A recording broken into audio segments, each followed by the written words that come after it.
Welcome back to another episode of the Ratchet Ramblings podcast, presented to you by Flawless Noses Media.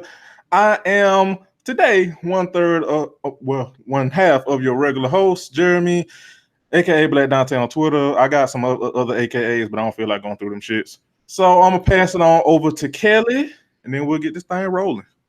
Hey everybody, it's Candace. You know me on all social media as Not So Newlywed PC.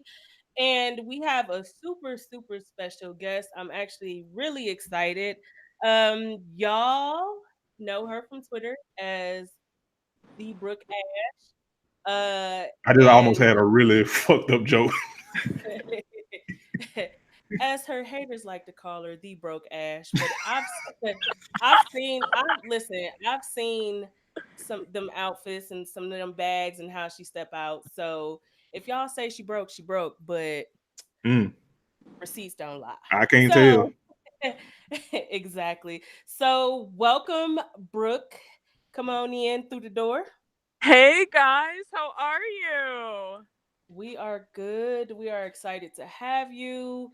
Um, Curtis is getting some much needed vacation as he went Hmm. to San Francisco, hung out from his Instagram. It looked like he was eating expensive food. Okay.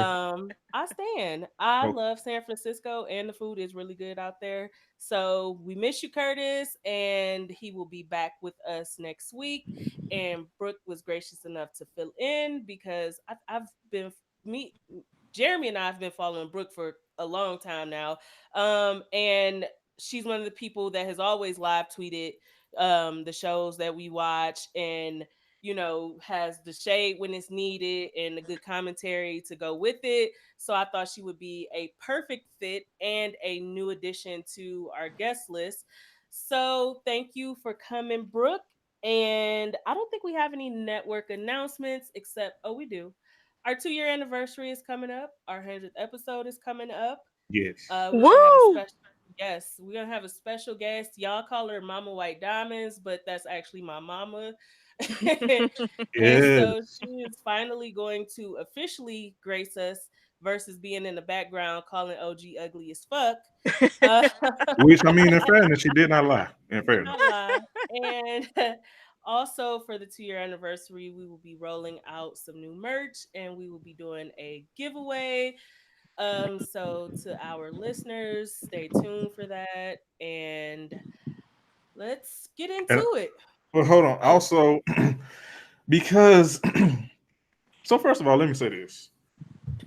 I love all listeners, but also fuck y'all because oh, we that asked poll that y'all. are you still winning? Let me check real quick. You know what? We asked y'all to participate in our poll of who is the funniest slash shadiest host on the network, and y'all decided it was gonna be Troll Jeremy Day because ain't no way in goddamn hell y'all listen to this show and when I'm on the show with Curtis and Candace and label me as the biggest piece of shit, I know y'all fucking lying. So you know what? You know what? That's fine. That's fine. Y'all decide to So troll. you It's are fine. still leading the pack at 52%. Mm. Curtis with 25%, myself with 23%. Uh Numbers don't lie. Let's move on. You know what? You know what? That's fine. You know what? If y'all want to troll me, that's fine. I'll Jeremy, accept that. Numbers don't lie. you've You know earned why? that. He You has. you've earned it. I mean, those trick daddy tweets constantly. Let me tell you something. I will never forget Jeremy saying that Trick Daddy looks like a bag of monkey hair. Okay. And then, listen, I can quote shit that he said off the top of my head from like our very first episodes. Also, when he said, "Don't nobody want to see two warthogs fucking," when he referred to Don and Ashley, Oh Lord. uh, Oh Lord. Oh it's yeah, Jeremy, you've earned that. You have earned the number one spot. Like you have. yeah, he got you got to sit in that, friend. Sit in Let it. me let me put on my Iyanla voice. You have to sit You know in what? that, beloved. You have to own that.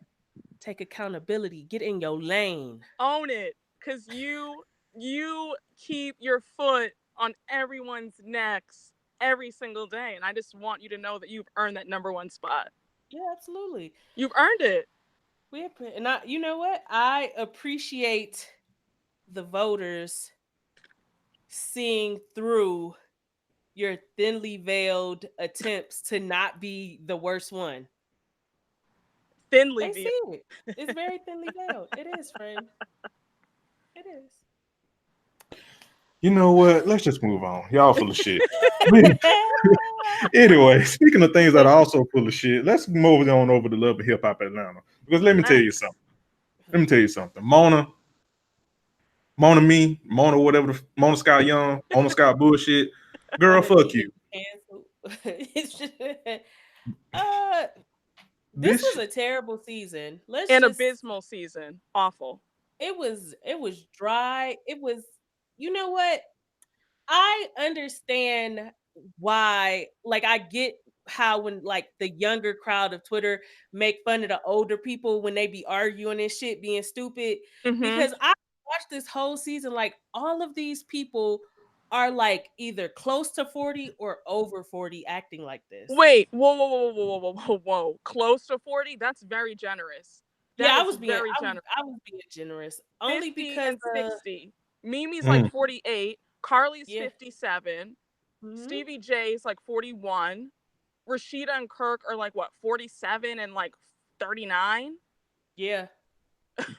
Yep. Pooh is 61, trying to pretend you know what? I know Pooh take her teeth out at night when the cameras go off. Does. I know she do. You're not gonna tell me otherwise. You're not gonna tell me that woman still has her own teeth. Those are dentures. Oh, they're definitely dentures. I mean, good dentures nonetheless, but they're dentures. Yeah. She probably got them from Dr. Heavenly. Hey, that's enough. Shout out to Dr. Heavenly who follows us and likes our post on Instagram until Married to Medicine come back. Then she gonna block us. I was gonna say, shout out to you, Heavenly, for being a fan of. Shout out to you, Heavenly, for being a fan until we drag you for being a goddamn bozo. Oh, a big bozo. That's another story for another day. Listen, Smiles by bozos. Jeremy. Too far? Okay, cool. Well, anyway, let's just get this shit out the way. About Scrappy starting a record label. First of all, hold on. Wait, friend. Wait. Let me tell you something. Again, Mona, fuck you, because I live in Atlanta, the metro Atlanta area. And this nigga Scrappy said that he had a single release party. Let me tell you something. This shit was filmed and taped months ago. I ain't heard not one goddamn Scrappy song on the fucking radio.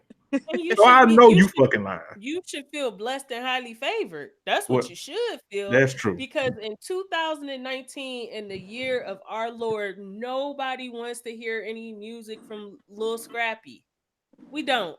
I do not care. I don't want to hear Buffalo Wings. I do not care about you starting a record label. I do not care about you promoting Bambi's hairline.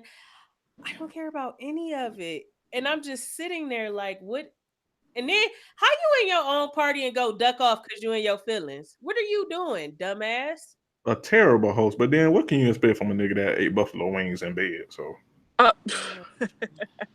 yeah, I was just and Lord Jesus. When he said the single, I was like, so what is the single gonna be? Buffalo wings on a nightstand? Like what the fuck else you gonna rap about, Scrappy? I don't listen. I checked out of that. When they got to the group of women talking, the only thing that was on my mind was like, why is Kendra's wig so far back? Okay. I can about Kendra for like 2 seconds. Yes. Like 2 seconds. Her foundation is 2 shades light. And it's troubling me and my homegirls because I am vexed. I tweeted, I was like, why is her face 2 shades lighter than her neck? It's awful. You're an attorney. I have to call bullshit on her being an attorney because I refuse to believe that first of all, I refuse to believe Kendra and Jock are actually together. That's number one. Secondly, I refuse to believe that she's an attorney because how are you an attorney and you believing that Jock is doing you dirty based on rumors and you have no credible evidence to support that fact? I know you fucking lying. How do you go to work looking like that? Whose courtroom are you stepping in with your wig starting in the middle of your head? Attorney court. Make you must be a prepaid. You must be prepaid legal because there She is no. the same. She in the same boat as the legal girl that got Marcus that divorce on Love and Hip Hop on Hollywood. Mm-hmm. I just was sitting there, and then this whole I'm not gonna make it easy for him to come back. You're in the wrong. You should just be apologizing. Like you literally ran off on the plug with some he say, she say from his ex-girlfriend who is unhappy in her relationship. And his baby mama who literally just came on here to get a check. But honestly speaking, Kendra shouldn't even be with him. He has 8 children with 5 different women. Well, that's fair. Let's really get to like the meat and potatoes of this whole thing. Why would you even want to be with someone with 8 children with 5 different kids? Eight kids with 5 different women. It's so much it tie your tongue when you try to say it for real. Wait a minute, 8. You start like doing Missy Elliott lyrics. Like what? All right. You have this many kids, and why are you still trying to have more kids? I know, and the oldest kid is 18. They should listen. They should have, while they out here trying to tell women they can't have abortions, they need to be forcing some of you niggas to get your nuts snipped. Oh, immediately. They need to regulate vasectomies because you need one. Oh, he needs one. I know that I'm trash, and that's fine if you think I'm trash, because when I was single with no kids, I did not glance twice at a man with kids. No. I don't care if you and your baby mama had a good relationship. I don't care if your baby mama was dead. You know what? I'm being honest. For me, it was like, fuck that kid or fuck them kids. I'm not coming second to your kids because I ain't have them. That's your problem. That's your responsibility. When I want to go out to happy hour, I don't care if you got to take little man to karate. That's right. You better ask his grandma.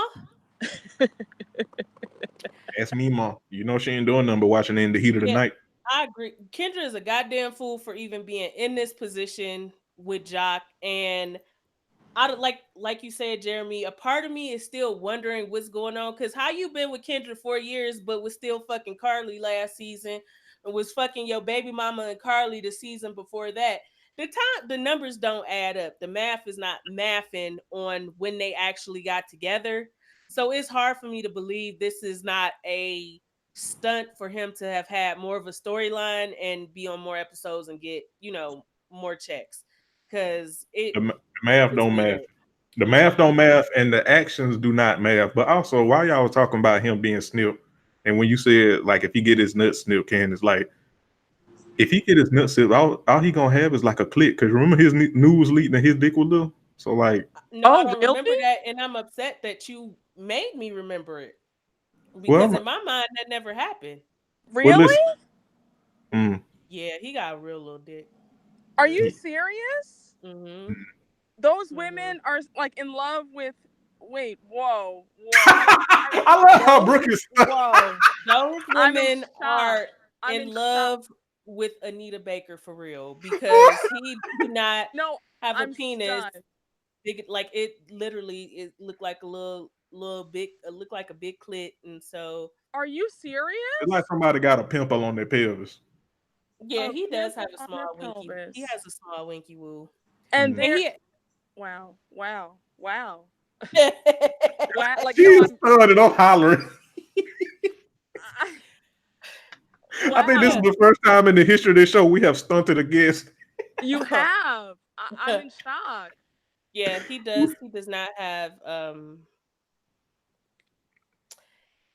itty bitty clitty committee. Oh my God. He is not blessed and highly favored. Well, speaking of people that are not highly favored, another fuck you to Mona, because I am tired of her paying for studio time for Outball V to get in the goddamn studio. Listen, first, this is one of the worst additions Mona has made to a cast in a very, very long time. In my opinion. I agree. Like she brings nothing but mess. She don't have good mess of her own, and she's a deadbeat. The only thing she brought to that show was that she has a cute face. Like that's the only thing Literally I it. could say about her, and it was like her music was trash. Her Her attitude was her trash. attitude is trash. Like, and then seeing like things she says on social media, like she's not a pick me because she ain't even pick, but she is one of those I'm a man's girl versus I'm a woman's woman type of people. And And so definitely, like, she accepts cheating, and you know how I yeah, feel about that. Oh yeah, gosh. Oh my God, don't get me started. Please, that would be a whole other podcast in itself, please. yeah. But Yeah, this she motherfucker had the nerve, the audacity, the goddamn gall to get in the booth. And not only get in the booth with Spice, another deadbeat. So what the fuck is this record y'all allegedly working on? What the fuck is the name of the song gonna be? Abstinence? I am going to send an email to Mona and tell her that I need proof for the reunion that Spice is a a dance hall queen because I Okay. would like to see it.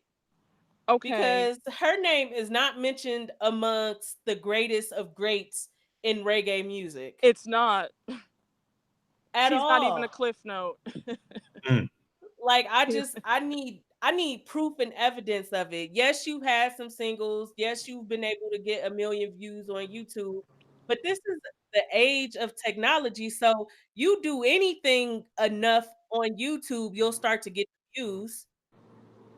Like it's videos on YouTube that have gone 1 million plus views of somebody throwing potato salad at a wall. Who gives a fuck?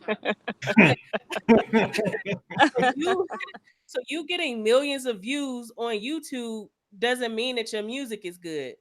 We've said this repeated times that social media at times is not always a good gauge of success in the music industry. Very true. Very true. Pierre got 3, 4, 5 million followers, and she cannot go double wood when she put out music. That's very true. So, I mean, it just is what it is. Yeah. But I had a question about. I'm astounded. Sorry. Wait, go ahead, bro. what were you saying? No, go ahead, bro. Because I probably got a joke about it. I had a question about Spice and that whole storyline with like the color, like Like what was that about? Was she really trying to like change her skin color, or was she like I was confused. Like she wasn't really making sense with that. I was like, was this for a storyline?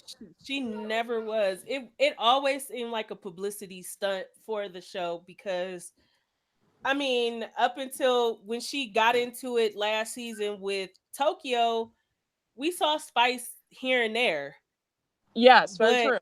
So I was just confused. And then like she hasn't carried it forward because I like to do a little investigating here and there. And she's not still talking about this black hypocrisy bullshit on her Instagram. No, she's not. It came and went. Like her wigs. Well, she looks terrible. I'm sorry. I had to say it. I just had to get that out there. Spice looks awful. Oh no, like, Spice definitely looks like a Furby with a blue wig on. She kind of looks like OG. She do. Oh, she do. She do. She do. She definitely does. She definitely does have something that is very off-putting in the face area, and not only that, her hair selection, her makeup choices, everything works against her. Everything. So it's just kind of like Spice look like what a racist think black women look like. Yes, that's very accurate. That's very accurate. That's like that hits the nail on the head. You know, fuck you, Candace. You in the lead. I'm trying so hard to remember what else happened. Oh, I got you. And why are they in the studio being bozos? Pooh come in, and this is the only point I give Deadbeat V. She told Pooh, "You too goddamn old to be acting like this with this shit with Carl." Who gives? That was a drag. She told her you look like a fool. Yeah, I mean, literally and figuratively. Yeah. Okay. How much did Pooh pay those girls to pretend like they're her daughters? I'm gonna go ahead and say that she paid those girls $125 and then like a $5 Chick-fil-A gift card to pretend like those are her daughters. Because there was no actual mother-daughter chemistry when we saw her quote-unquote daughters. Daughter They were asterisk. just kind of like, okay, hey girl, what's up? All right, bye, ma, see you. And I'm just like, I mean, I got a mother, and if we are as close as Pooh is claiming her and her daughters are, there would be something like what we got from Carly and her daughter in the episodes before, leading up to it. Like they had that bond and you could see it. And I'm just like, what strippers Pooh hired to pretend to be her daughters? Yeah. That's what it gave me. I was like, I just do not believe that Pooh like bore children. Like she didn't. And I also don't believe, like, why would you be sitting here having a conversation about threesomes and shitty sheets with your kid? Like, that is mad creepy. Like, yes, I know that my mother had sex because voila, I'm here. My mother knows that I had sex because voila, London is here. We do not need to share explicit details. I understand. Points are made. Points are made. So I was just like, this is creepy. And like you said, I believe Pooh might have kids, but those are not them. No. I don't believe she has kids, period. Oh, you don't? No, absolutely not. I don't believe. No. Come on, Brooke, with the spice. No. I wouldn't be surprised. Like, I'll bet my bottom dollar on it. No. I think her quote unquote husband might have kids, but you're right, she might not have any. They're not even married. Her and Hiram. What? Wait, what? No, they're not. Sierra looked it up on public record. I saw the clip for the reunion that's going to be airing tomorrow. And Sierra's like, I looked you up on, on like the Atlanta, Fulton County, court documents, and you and Hiram aren't married. She's a common law wife. They're not married.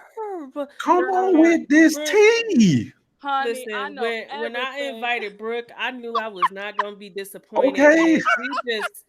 We just barely got the tip off the iceberg, and I am ecstatic because, girl, all that goddamn performing you've been doing, Pooh, girl. Honey, I have my notes. You ain't nobody's wife. She is nobody's wife. You is a girlfriend, girl. No wonder you be doing all that wild, freaky shit, because you ain't got nothing to you ain't got nothing to fall back on if he decide to go get him a younger, finer woman. No real teeth. She's not anybody's wife, so please. Damn, you ain't nobody. She ain't nobody's wife. She ain't nobody's mama. Pooh, what are you other than a nasty bitch? Which ain't no big deal, but you have spent all season telling people that you are married and your husband this and your husband that, and Carly, they hate me because they want to be me. Yeah, girl, we can all be girlfriends. That's right. We can all be girlfriends. If that's the case, girl, get the fuck on somewhere. Chill, trifling ass. Pooh girl, Pooh girl, eat shit. Don't play it in our goddamn face. Well, she already have. If she say true about Carly. Dusty girl. Good fucking bye. Speaking of good fucking bye, so let's just go ahead and get to this. This need to be Mimi last season on Love and Hip Hop Atlanta. I am tired. Oh yeah, definitely. My guests are tired. My friends are tired. Everybody's tired. Take this how you want, but this just needs to be Mimi last season in life. Yeah, I think I am fucking tired of you being overly dramatic. And let me say, Stevie J is a piece of shit, but you knew that all those years ago when you got with him. Yeah, for 14 years. You were with that man for 14 years, scrubbing toilets and shit while he was messing with other women and getting with Puerto Rican princesses and all that kind of bullshit. What he's doing now, honestly, you should be glad that he married Faith, because you see a lot less of Stevie J in the news, in the media, on social media now that he's happily married. But she's not going to be happy about that. She's still in love with him. I definitely feel she is still in love with Stevie J, and she's still bitter about the way things ended with Jocelyn. And oh yeah. And I knew that Mimi was on some other shit when she became friends with Estelita, and Estelita was also fucking your kid's father. I was kind of like, Now it's the leader working at the post office somewhere. Oh, they said she's working at Foot Locker. I know you fucking lie. I too will take my Jordans in a size 6. Thank you so much. Hey, Girl, she did all that goddamn performing about being an artist, and girl, you at Foot Locker. Yeah, she's with Foot Locker. She's at Foot Locker with Olivia Oh from no. G Unit. They're both at Foot Locker together. What the fuck the name of the song gonna be? Watch My what J. just popped into my mind? The scene at the end of Players Club when the strippers is asking Diamond Cousin to get the shoes. Like that's how I feel like how Estelita is going to get the shoes. Make that money, girl. Don't let it make you. Because all her money went to Stevie J to pay his child support. Listen. Girl, suffer. Please. You did all that goddamn crash standing for Stevie. You at Foot Locker. You both. Because she can't get out that contract. Oh, that nigga bided you for life. Steve was like, you ain't on this show no more, but you got to give me my money. If nothing else, he's good at being a con artist. Okay. Yo. Listen, he used to work side by side with Diddy. I know Stevie knows how to con somebody. That is true. Yeah. That is actual and factual. I am 100% sure.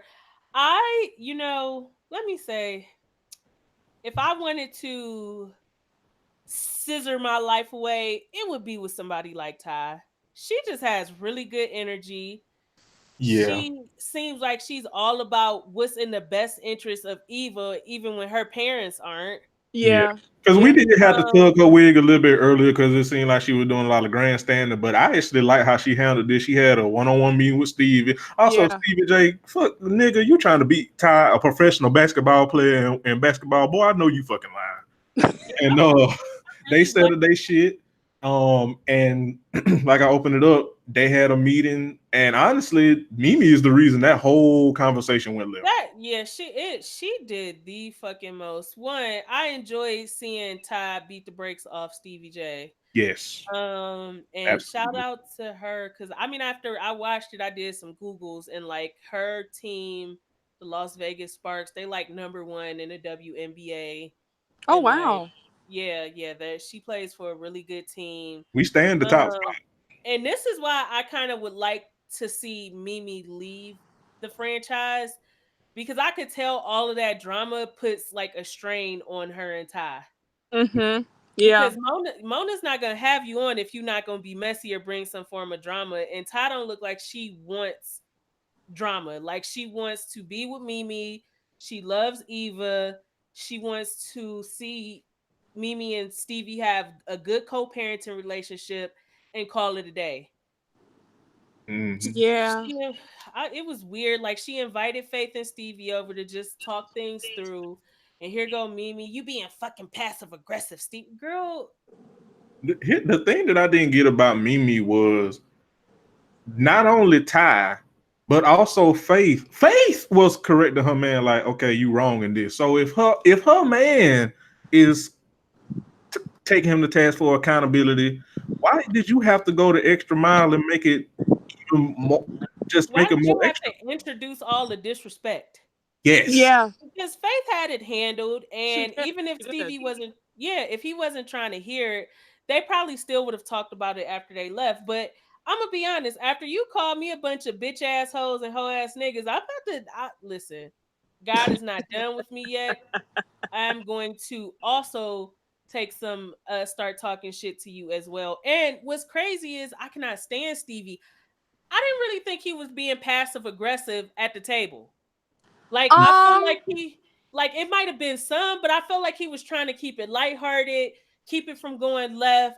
And here go Mimi like yelling, and like her face get real tight, and it start looking like a butthole. And I just he does those, like, he gives you that thinly veiled shade. Like he gives you, like, he'll say something, but like the tone, the inflection at the end of the sentence that he gives her like a little bit of sass, and she picks up on it immediately, and she just goes crazy. Yeah, because he was being sassy at the table. I cannot. He was being sassy. She just took it to the other level when Faith already had it handled. Yeah, I don't think he was trying to be disrespectful, especially when you and Ty just had this one-on-one. Y'all just came to this understanding about respect and, you know, cutting out all the little tit for tat social media shit. So I don't really think he had like the worst intentions when he came. Like you said, he's sassy because he a petty ass little bitch. He is. Like I don't expect much from him. I'm just tired of Mimi always letting this nigga get under her skin. Like, that's at what point it is. do you check out, try to co-parent with this nigga and call it a day? You was all, Ty, let it go. Don't do this. Don't go tit for tat. And you just blew up at the fucking table after telling Ty to relax. Yeah. But I don't think that they'll ever have like true peace because she's still in love with him. And then on the flip side, even though he doesn't want her anymore, he still doesn't want her with anyone else. So whether it's Ty, whether it's someone else, like when she was with Nico, he like was, you know what I'm saying? Like he still wants to have like that hold over her. He still wants her. He still wants to know that he can always just go back to her and have her when he wants at his disposal. And I think that he has an anger that she is with Ty. Like, it's like their whole situation is just so messed up on so many levels. I don't think that they're ever going to have true peace, or that you know what I'm saying? Like, they're just not. Like, like she's going to have to let go of her feelings for him, and he's going to just have to, like, go to therapy. Let her move on, you know? Yeah, I agree. They are never going to be able to successfully co-parent. No, not at all. Little Don Cheadle. They never will be able to. Okay, but can we talk about that and like, okay, no, let's just talk about it for like 30 seconds and then we can move on. Here we go, bro. Here we go. Okay. Come on with it. Come on. Oh my God, I don't even want to say it, but how did she get his whole face? I mean, she got his whole face. His whole face. And I'm trying not to say it. And we all want to say it, but I'm not going to say it. But God bless the children. We just are prayerful. We are keeping her lifted in prayer that he will deliver her to the other side. I hope. I want to see Mimi's genes. I've seen Stevie's other children, and it's looking like a no.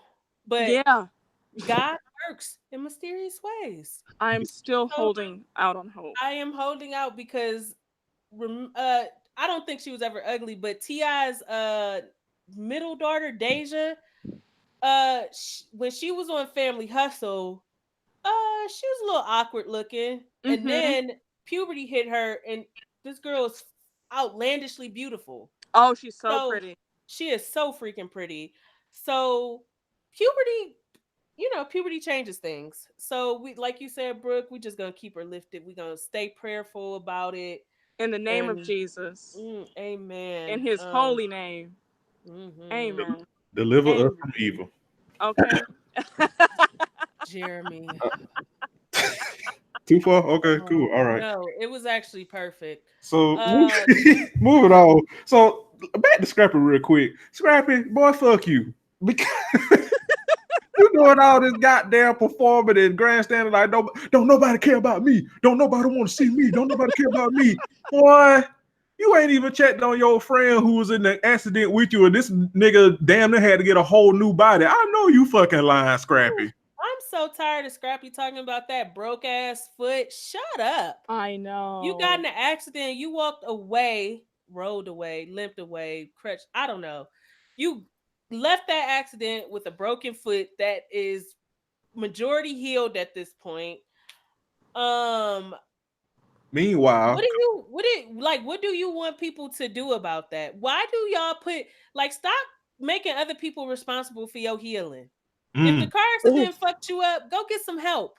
Okay. Go talk to a therapist about it. Okay. That's your word. Mama, your baby mama, and whoever else. Nobody is responsible for your healing but you. That is your job. And you do not get to task people with that, especially sounding and looking the way that you look. Oh, Go do the work. Go do the work that Casino did, who you didn't even bother to check up on, and he got it worse. Yeah, that is really strange to me. I I was like, what kind of, you know what? Fine.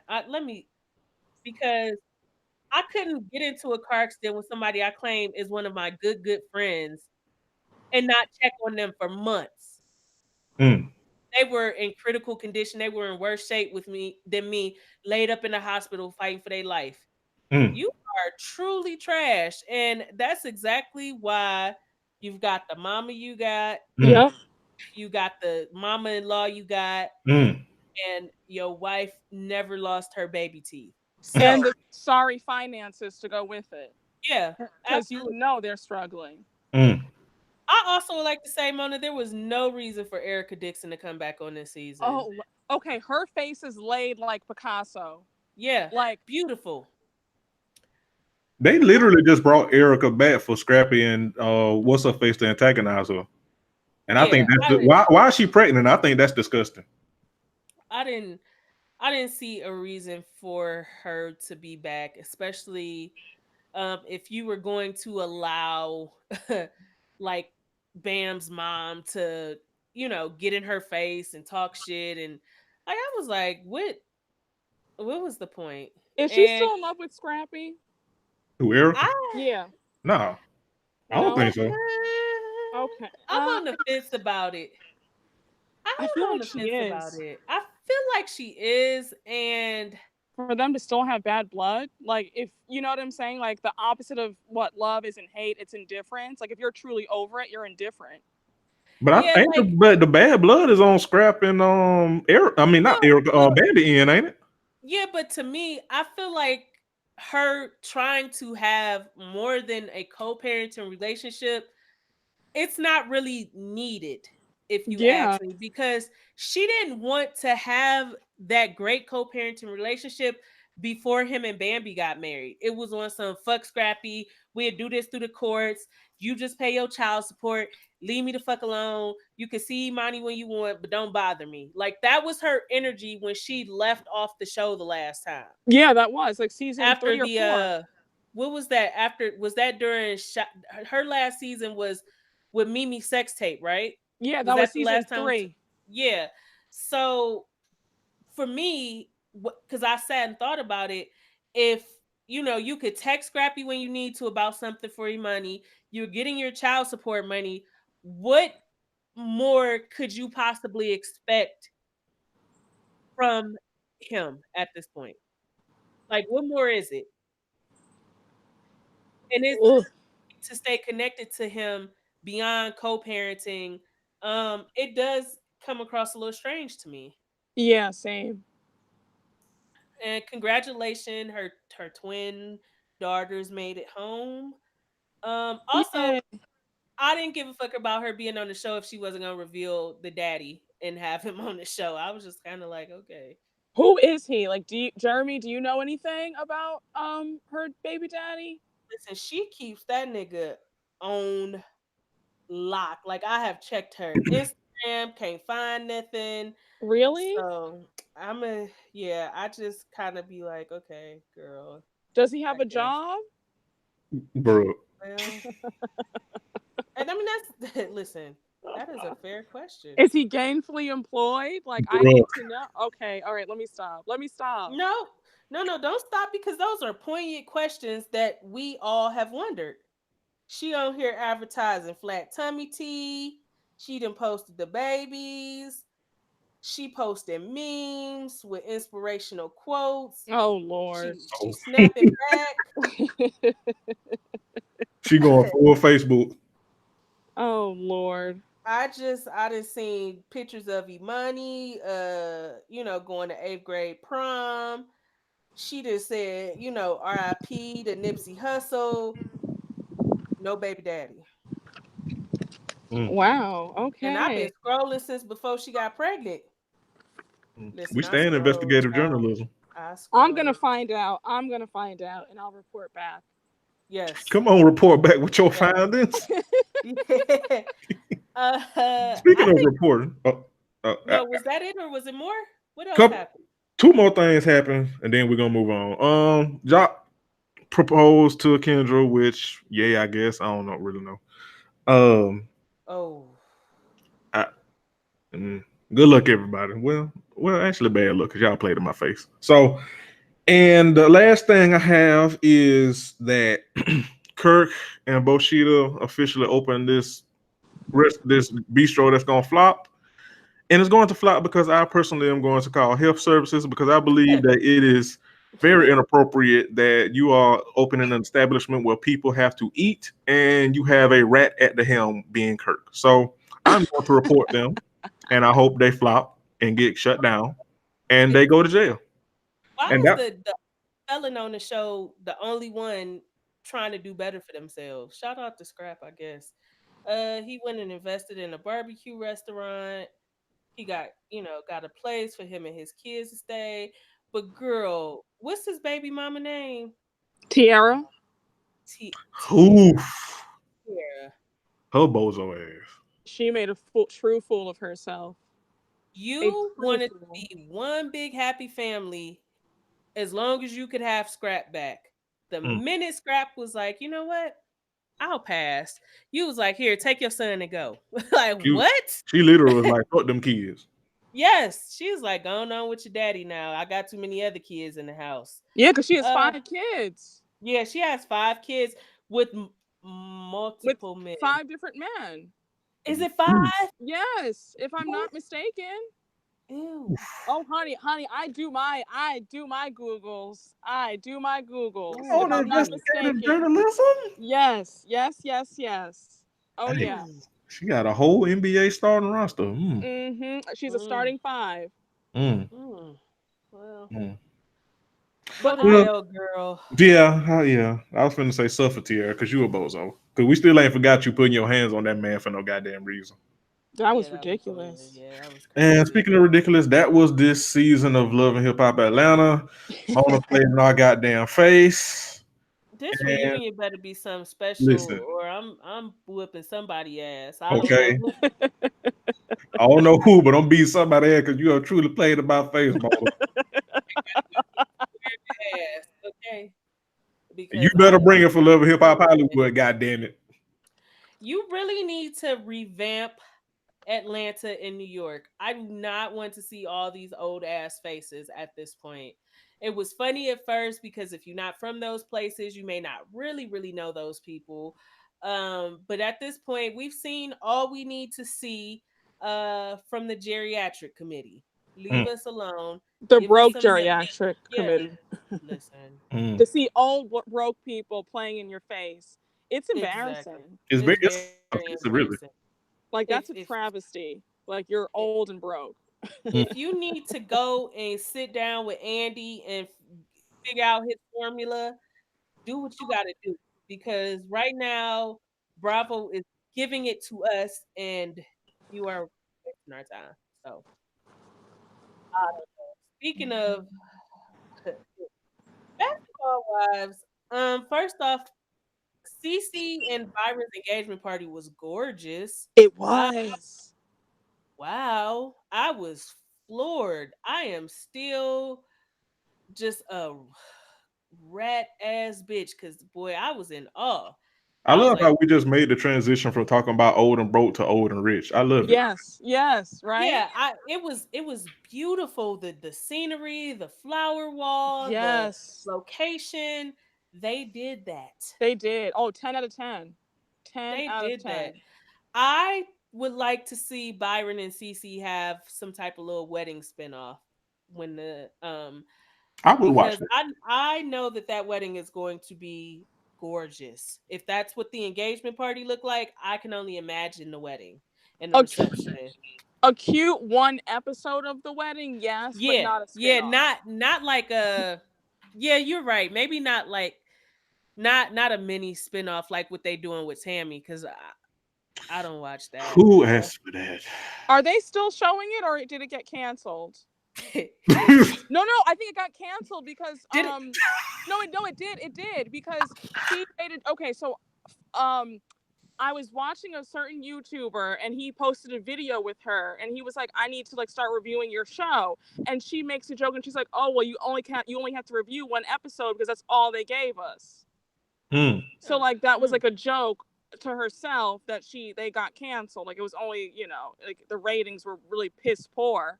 So it's no longer on. I mean, correct me if I'm wrong, but I'm pretty sure that, it's not on. I watched one episode and I was like, okay, this could have been done within Basketball Wives, truthfully. At the time when it was going on, because it had to be shot a while ago because he and Tammy weren't married yet, and they have been married coming up on a year. Yep. So when they filmed this could have been incorporated into Basketball Wives. It didn't need to be a separate anything. But I think she wanted it. Like she had like demanded that she wasn't going to be on Basketball Wives, that she didn't get like a spin-off. So VH1 was like, okay, fine, like we'll do it. I am happy for Tammy, but her whole storyline kind of revolving around this secret marriage shit that she did and did not include her daughters. It kind of rubbed me the wrong way. I was just kind of like, okay, I get not telling the girls and maybe not going public, but your own daughters, that just struck me as very odd. So I was just kind of like, girl, I don't care. Yeah, then they are overestimating how likable Tammy is. Yes. She is not very likable at all. We have beautiful beam footage of Tammy being a piece of shit for many moons now. So it's kind of like, okay. Like, stop trying to make fetch happen. Yeah. Malaysia has no storyline this season. Oh she my God. hasn't had one though. She hasn't had one for a good 2 or 3 seasons. Like she hasn't. If we're being honest. That's why Tony called her boring last season.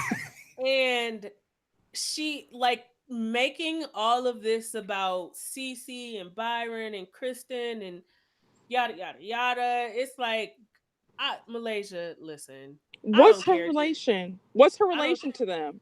Byron, that's Byron's little cousin. Okay. Oh, okay. And so it's not even like super immediate family. We're not talking like niece or, something like that. Like a cousin. That's her cousin. Mm-hmm. And so I just feel like listen, I don't be all in my cousin's business like that. I don't care who they fighting with. Go get away from me, please. I'm trying. Some shit is just really not worth the energy. But like you said, Brooke, when you haven't had a storyline for so many seasons now, you're gonna take this and run with it. Yeah. Because all this fix my family shit, girl, your family ain't broken. Your family in the same position it's been in. It's painfully obvious that Byron has had a strained relationship with his kids before Cece came into the picture. Oh, for sure. Why I'm so sick of them trying to act like Byron and Thomas in London was so super duper close. Yet here we got Kristen talking about he don't never come see my grandchild. The show is stale and they're grasping at straws for anything. Yeah. And her confronting OG at Kristen's at Cece's engagement party, I was just kind of like, give it up, Delicious. Like, go. Like, what are we doing at this point? It was very performative. Like, let it go. Like, I got a flight to catch, but we not done. Girl, you are done because Malaysia has the only thing Malaysia can do is be pretty and thick and have bad things, and that's it. Like, we don't need that's why I was howling when she got offended that Shawnee called her boring, because it's like, where's the lie? There wasn't one. There wasn't one, and now you, the facilitator of this strange storyline, trying to paint Cece to be like the wicked, I guess, stepmama or whatever the fuck she would be when her and Byron get married. It's like, this is enough. Like, fix my family, girl. Fix your wigs and leave us alone. I know, but she needs that check, She's divorced. She has 3 kids. You know, her ex-husband had to cut the child support and spousal support down. Like, Yeah, I hey, remember reading that. Yeah. Yeah. she needs every coin. I don't know. I'm just an everyday working class woman, so I don't know what it's like to be married to an athlete. But what I do know is at some point, why haven't you checked into the finances to see what's what? Because we know for a fact Shawnee kept a nice little leash on Shaq finances because she was getting hers off the top. So it's just like, and then when y'all get divorced, neither y'all have a pot to piss in and a window to throw it out of. Okay. I don't get it. I don't get being married to somebody and blindly following them and not doing your own homework from time to time, just if it's even to cover your own ass. I mean, you know, sometimes people, they're just not thinking like in the moment, you know, you just think, okay, everything is good.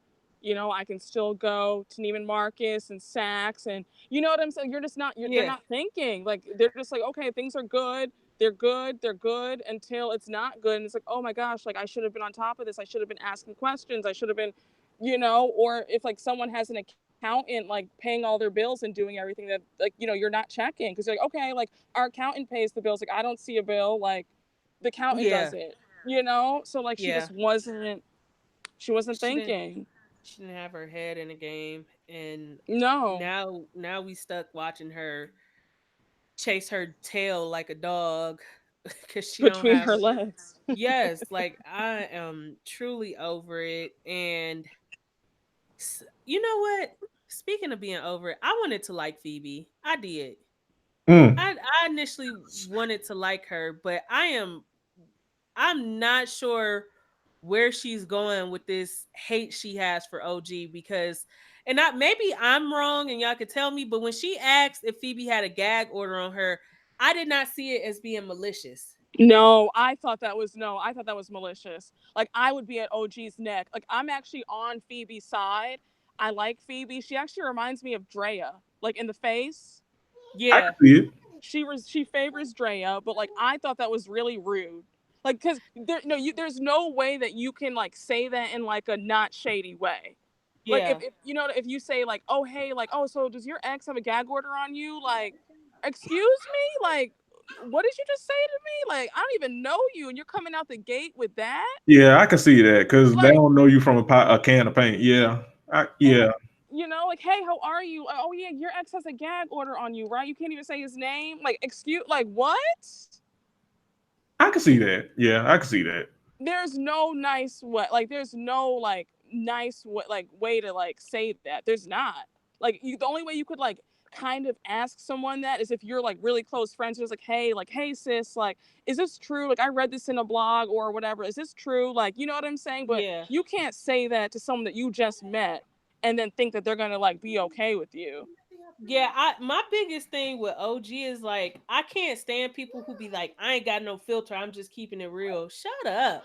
Yeah. Like, there was a way to ask about that, because she could have been like, you know, I know that in previous seasons some of the women had gag orders and they couldn't talk, like Royce with Dwight Howard, and so on and so forth. And I just was you know, wondering, do you have that same type of thing going on, or can you speak freely about stuff or whatever? But the way she presented it to her, it was tacky. It was really tacky, and maybe honestly, now that we're talking about it, probably wasn't her place. It wasn't. It wasn't. Record with Phoebe, you know, upon first meeting. So, girl, you got a gag order or what? Like, yeah, I do understand how that could be taken, you know, as shady, or, you know, trying to do too much too soon. Yeah. Evelyn, if OG was smart, she could have relayed that to Evelyn, like wanted like the vets on the show. Like, OG's not that girl. Like, she's not in any, like, she's not that girl. She's not pretty. She has fake clothes, like Phoebe and Evelyn pointed out, that fake Louis Vuitton shirt. That's embarrassing, but we'll get to that in another minute. But she's not that girl in any capacity. I mean, the wigs are awful. Like, she looks terrible in the face. She's not pretty. And No, then she's not. She is really ugly. That's a rough customer. That is The- a rough customer. I think that'll be our show title. Yeah, yeah, A rough customer. yeah. She and I mean, from you guys know, especially Jeremy, I don't really care for OG because I didn't like that shit she did with Cece and Kristen. I still don't agree with it. No, absolutely not.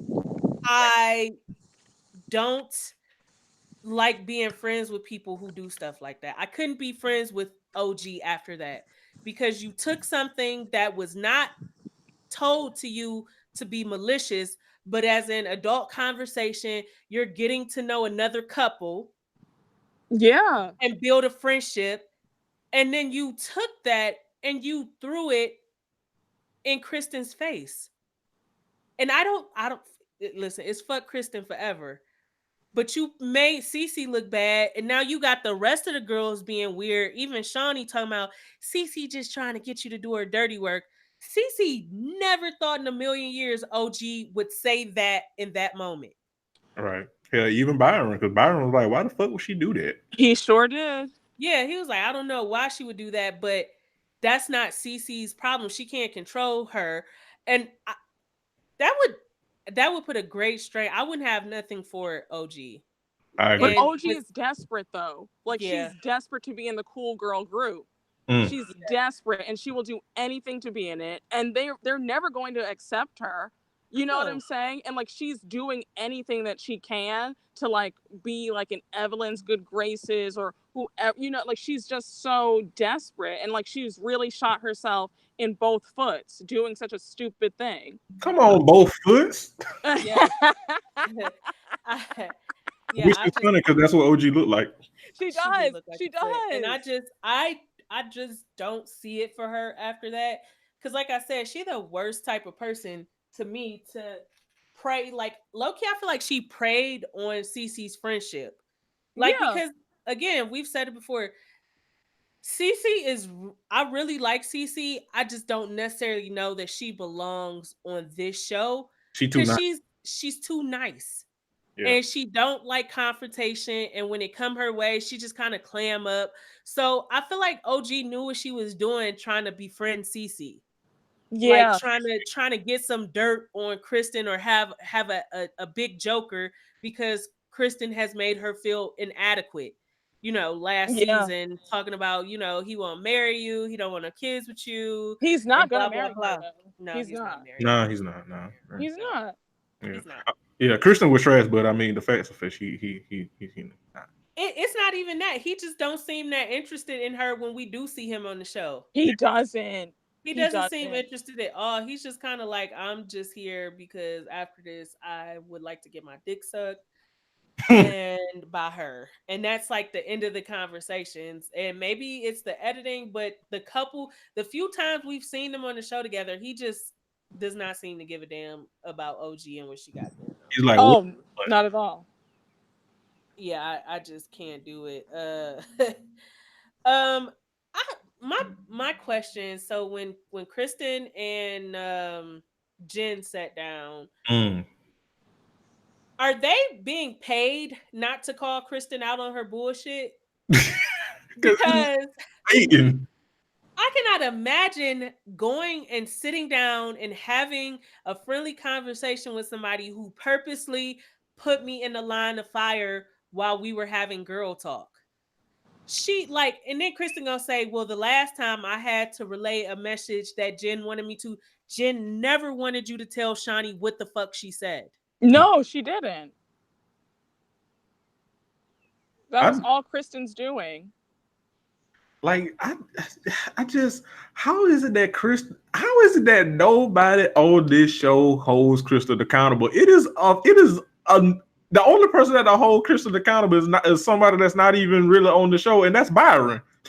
Yeah, I'm truly confused because I would have cussed Kristen the fuck out. Kristen's quiet though. Like you underrate like someone who's like quiet. Like, they do their dirt.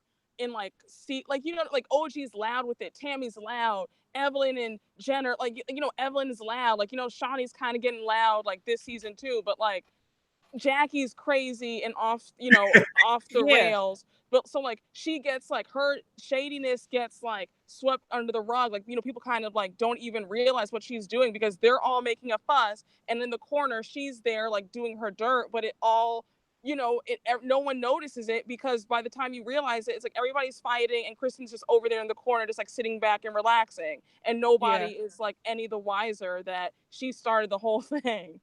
Yeah, and like that's exactly what it is. And that's the only I am really looking forward to the reunion for that alone, because I wonder if as the girls are seeing these shows and they like that bitch.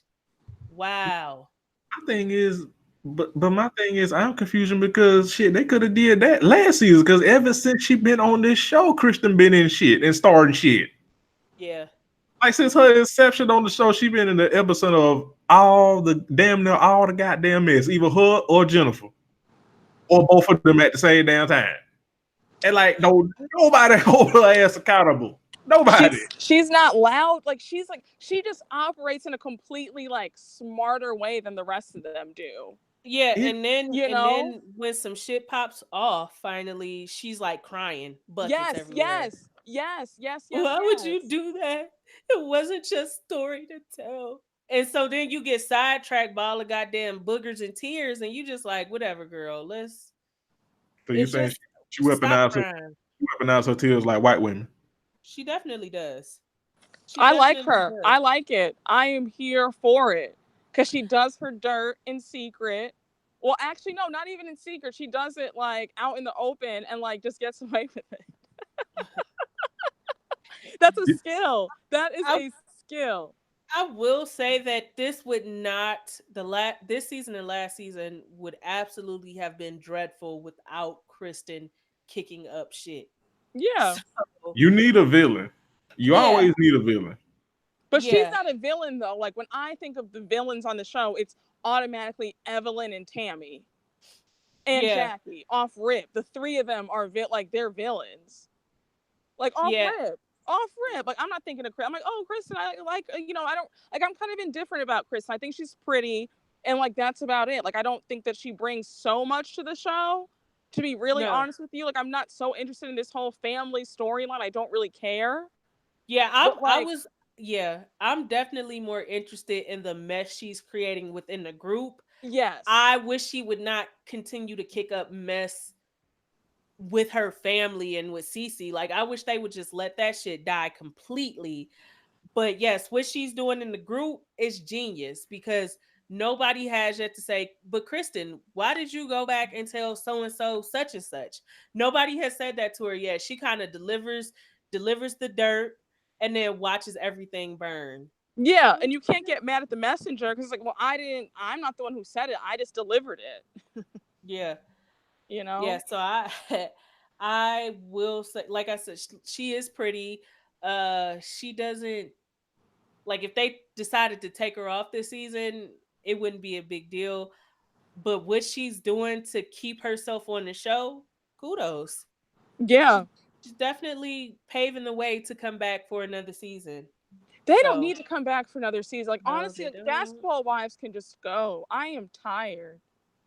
It's been long series. Like I'm really over it. Especially with these same women, and very few of them are basketball wives at this point. Like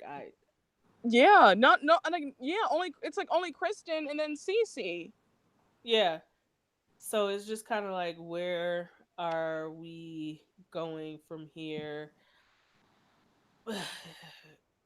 I mean, I guess Tammy the first person to have a marriage reveal, I guess, if that new thing from gender reveals to marriage reveals. And I could have had a V8. Yeah, I could have had a V8 too. Like, do we care about her May-December marriage? I don't. I just like doing this big reveal instead of just saying, you know what, we eloped and we are ecstatic and we didn't want a big fuss, a big to do. My issue with Tammy, and I've said this before, but it bears repeating. For as much as she parade herself as such a boss bitch, I ain't never seen a boss bitch give a fuck about what people got to say about how she got married. That's a good point. I mean, they was together for like a million years before they Okay, got married. they a whole Jagged Edge song, girl. Don't nobody give a fuck. Yeah, we know like it was like a long time coming whenever it happened, and that was that. And then Jackie crazy ass with this weird ass reaction. All like, bitch, you ugly bitch. I was like, girl, oh, Jackie, you know, She's crazy. That is a sick woman. Like, she's on my list of like vile human beings. Like, she's like number 2 on that list. well, shit, yeah, who number one? Definitely Donald Trump. He's number 1. Fair enough. Goddamn. Wait. He's number 1. Trump, then Jackie Christie. You know what? I have not liked Jackie Christie for a long time, and I do not care that she went from the shit starter to the peacekeeper last season or this season. I just know that she's a wolf in sheep's clothing. North remember. Yeah. And I just cannot forget how she treats her daughter and her grandkids and all of that kind of stuff. So I just, even when she's not starting shit, I don't have anything for Jackie Christie. No, and she treats all of her kids like kind of bad, because growing up she was like so obsessed. She's how she's like so obsessed with Doug and like anyone being near him. Like, growing up, the kids lived in a separate house with the nanny, and they lived across the street next door. Yes. How crazy is that? Yes, because I kept like in the past, they've like when her daughters were on the show, or the daughter, they like be like Chantel Christie, but that's not Doug's daughter. No. They have one child together, a son, right? Yeah, they have one son, and then the 2 girls are from like 2 other guys. So I just am kind of confused at the dynamic, and God, good luck, Doug. Fuck y'all. He's scared. He's scared to leave because he knows in his soul that she will kill both of them if he ever leaves. I was about to say, yeah, I believe that. Doug, hell, she'll fuck around and put Doug in a pot. Yeah. Oh, she will. And he knows it. He knows it. And she'll kill herself too. I'll kill us dead before you. Yes. That's exactly what it Jackie, will be. you goddamn bozo. Dumbass.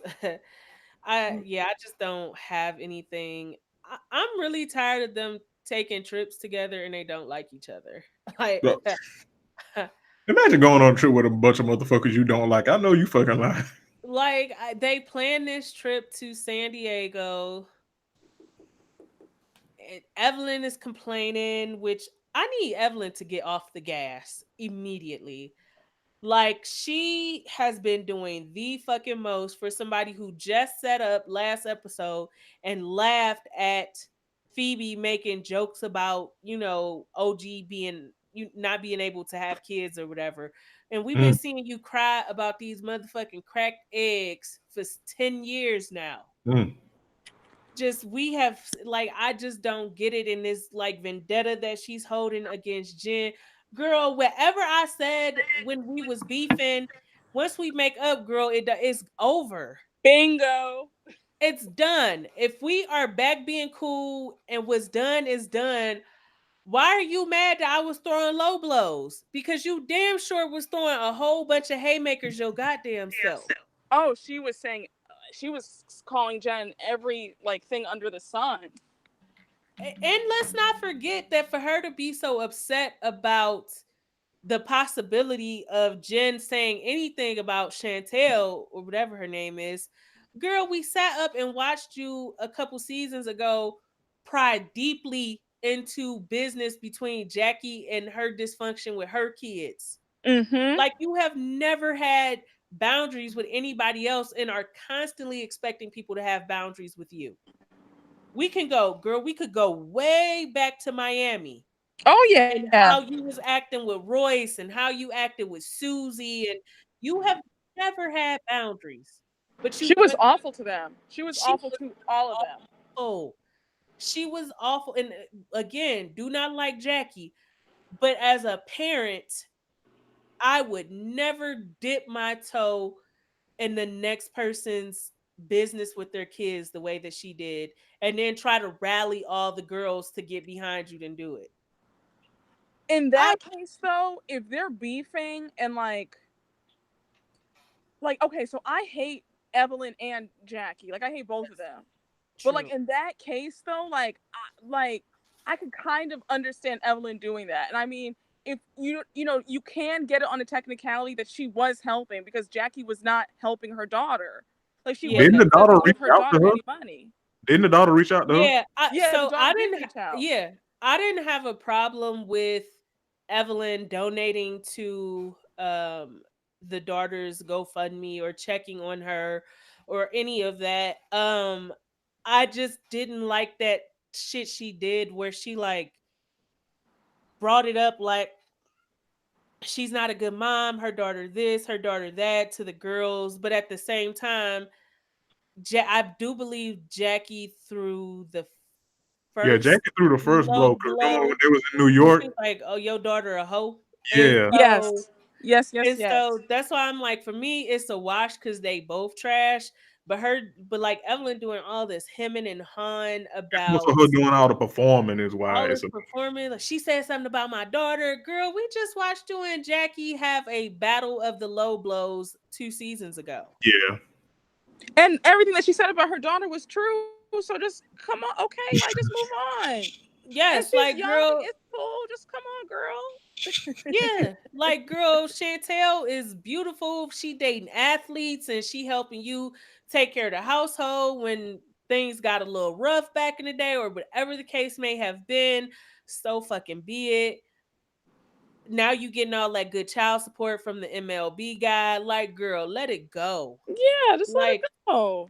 Y'all was beefing. It don't matter. It canceled out when Shaw decided to rekindle the friendship and rebuild it.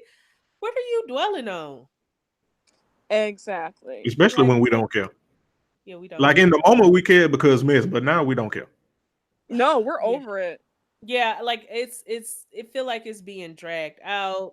And when Jen and them pulled up and she's acting like a big fucking kid, and I'm like, Evelyn, shut the fuck up, please. Like, you too old to be carrying on like this. You are 50. Child 50. Like literally, because that's why when she kept trying to have these babies, I was like, girl, you are older. Why are you still trying to have babies? You're gonna be 70 when the kid is 18. Cut it out. Your daughter is like 20 something. I know. That is such a crazy age gap between siblings. Yes, and the little boy is like 4 or 5, and then she wanted to have more before the breakup. And I was just like, girl, it's enough, please. Leave us alone. I don't know, please. Yes, and next week, this week's episode coming up is going to be interesting because, child, she trying to fight Jen again. Like, girl, whatever. If I said it or if I didn't, don't fucking worry about it. We was not speaking. We wasn't cool. You was talking shit about me. I threw some dirt on your name. And that's the end of the conversation. All this running across tables with them old ass bones. And girl, leave us alone. Go put your goddamn knee brace on. Okay. Shit. Old girl summer indeed. Oh. Nursing home summer. Nursing on that note, let's take a break. It will be back. Nursing home summer kid. They old. They just oh shit. All right. That was good. That was good. 2 more. You good, Brooke? You still with us? I am still with you guys. I'm having the time of my life. Yes. We trash. Yes. This is what we do. We trash. I love it. Like, thank you guys again. Like, this is like so much fun. I feel right at home. Y'all are told you. amazing. Brooke was like, "I'm gonna be nervous." I was like, "Nah, you ain't gonna be nervous." All right. If we start to dragging folks, it just we're gonna have a lot. We're gonna have a lot of that when we get to Potomac. Baby, just know I am ready. Like, I cannot wait. Like, oh my gosh. Brooke got a dragon bra on. I love it. Oh my god. You don't understand. Oh, I'm literally like foaming at the mouth. Foaming at the mouth. That's all of us, because as I watched Potomac and I was bewildered. Listen, I got 2 pages worth of notes. I got us. I'm gonna guide us through it. Okay. All right. Ready? Ready. Yep. All right, welcome back. We hope that you're still here with us. We are about to head on over to Black Ink Chicago. Before we do that though, because Omarion's kid's mother, April, makes an appearance on the show. But this has been all this controversy surrounding April, fucking little Fizz. They're living together and all of this other stuff. And well, Moniece Slaughter recently sat down and had a very long interview with Jason Lee and that greasy hair. And she spilled quite a bit of tea about the April and Fizz situation. And I just want to say, why has there always been, like, with B2K, anything related to Chris Stokes is so dysfunctional? Yeah, everything. Because when Moniece said that Omarion and Fizz have not been friends for a very long time, and this last reunion tour was a shit show. They weren't getting along, which we knew that because Raz B kept jumping on and off the tour. Yep.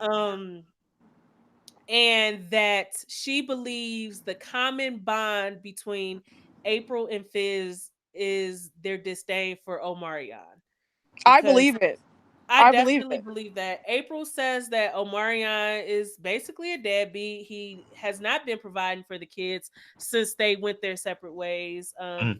Which I kind of believe that, because if we remember back, like after Omarion and April left Love and Hip Hop Hollywood, she went on to like become an STNA or something like that so that she could pay bills and keep food on the table.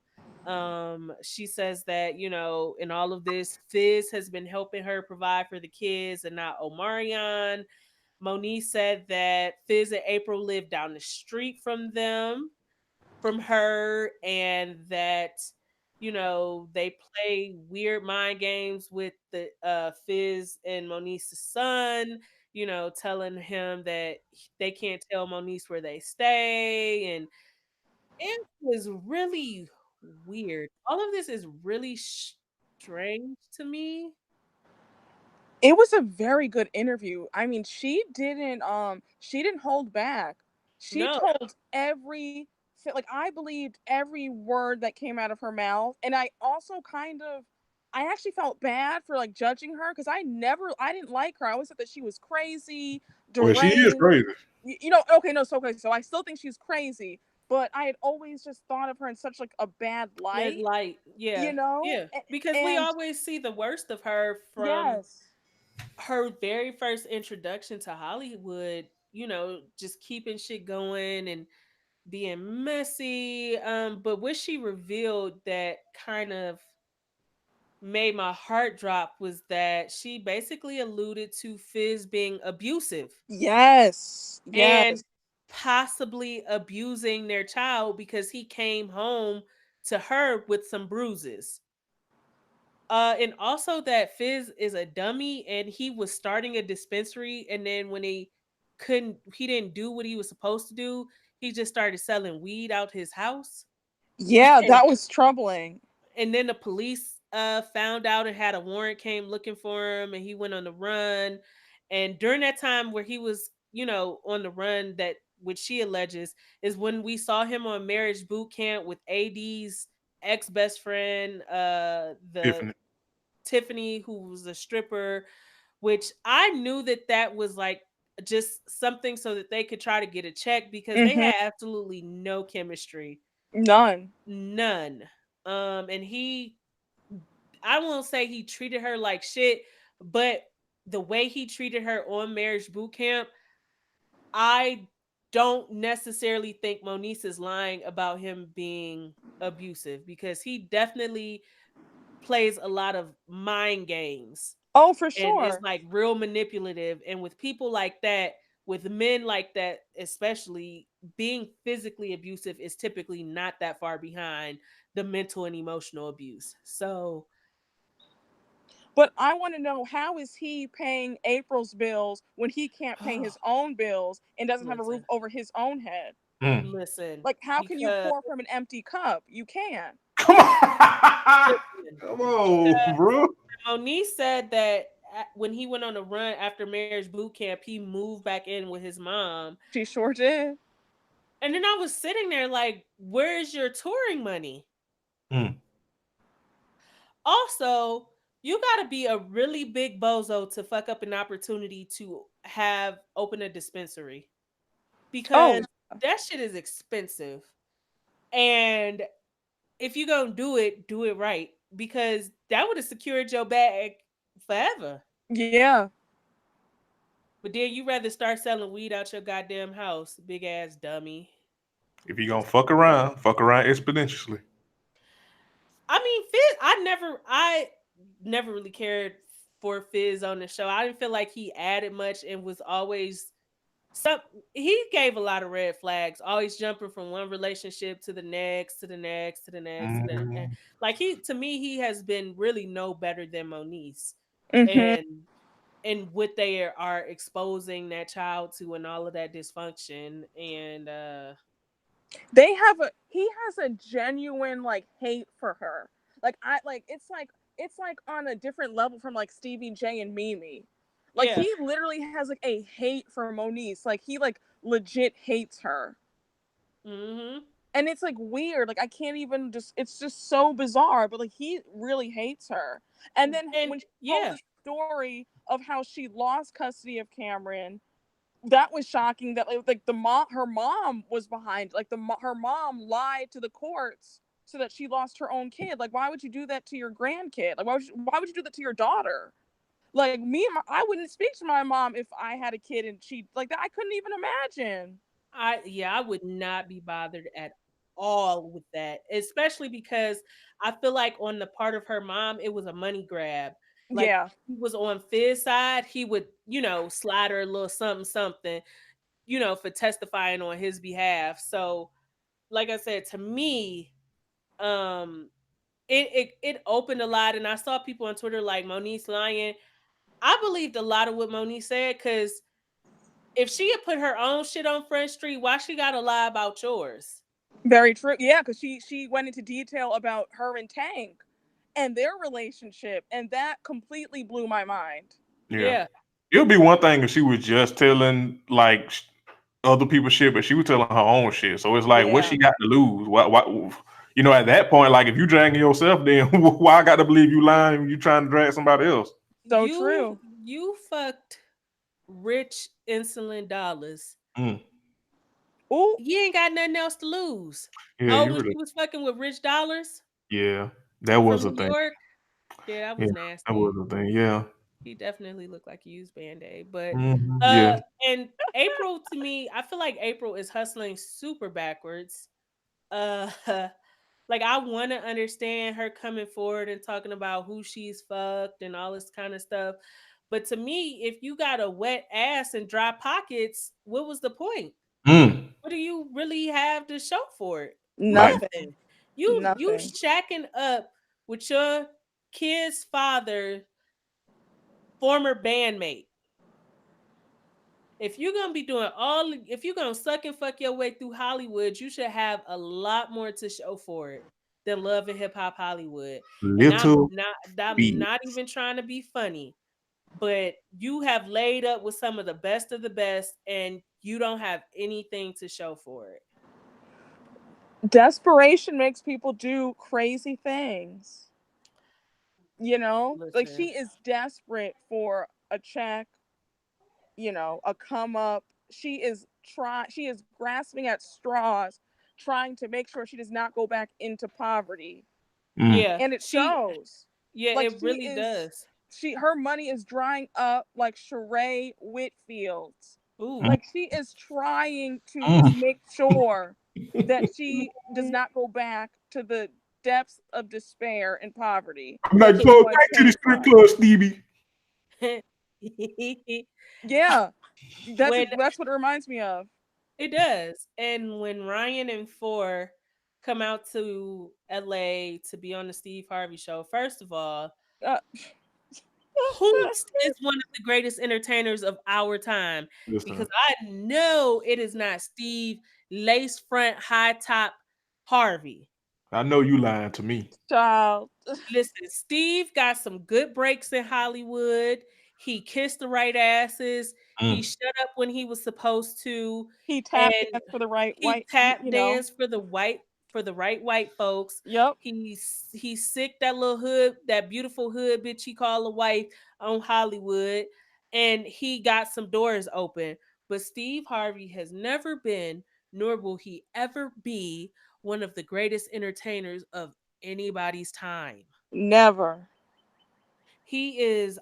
I know that y'all did what y'all had to do y'all got y'all some publicity. I'm not mad, but child, no. Y'all were telling stories. Yes. Falsehoods and fallacies.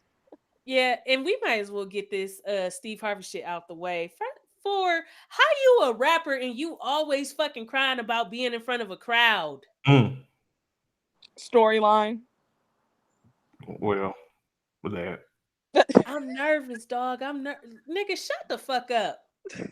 You don't be nervous when you be sending them videos of your butthole. Oh, that's when you should be nervous, when you send videos with your undercarriage. Child. You be looking bold and brazen in. But now you scared to go on this show and get some publicity that you could absolutely use.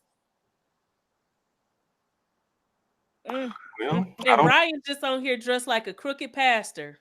Okay. You definitely was just like a nigga that'll sell you a car with over 1 million miles on it. Definitely look like he'd sell you a lemon. Like I was just or money marketing ass suit. And I appreciate I appreciate the dynamic between Ryan and Four. I am glad to see that type of camaraderie, and it was good to know how these relationships formed, because all those years ago they never really explained who became friends with who first. So Ryan and Four have been friends since high school. Then came Kat, then came Van, then came Don after he got hurt and lost his basketball scholarship, and then Danielle and Charmaine. So I see why their bond is the strongest. If you are depressed and you need some help, don't be afraid to get it. Don't be afraid to go to someone that you trust and can confide in. Don't carry that load by yourself.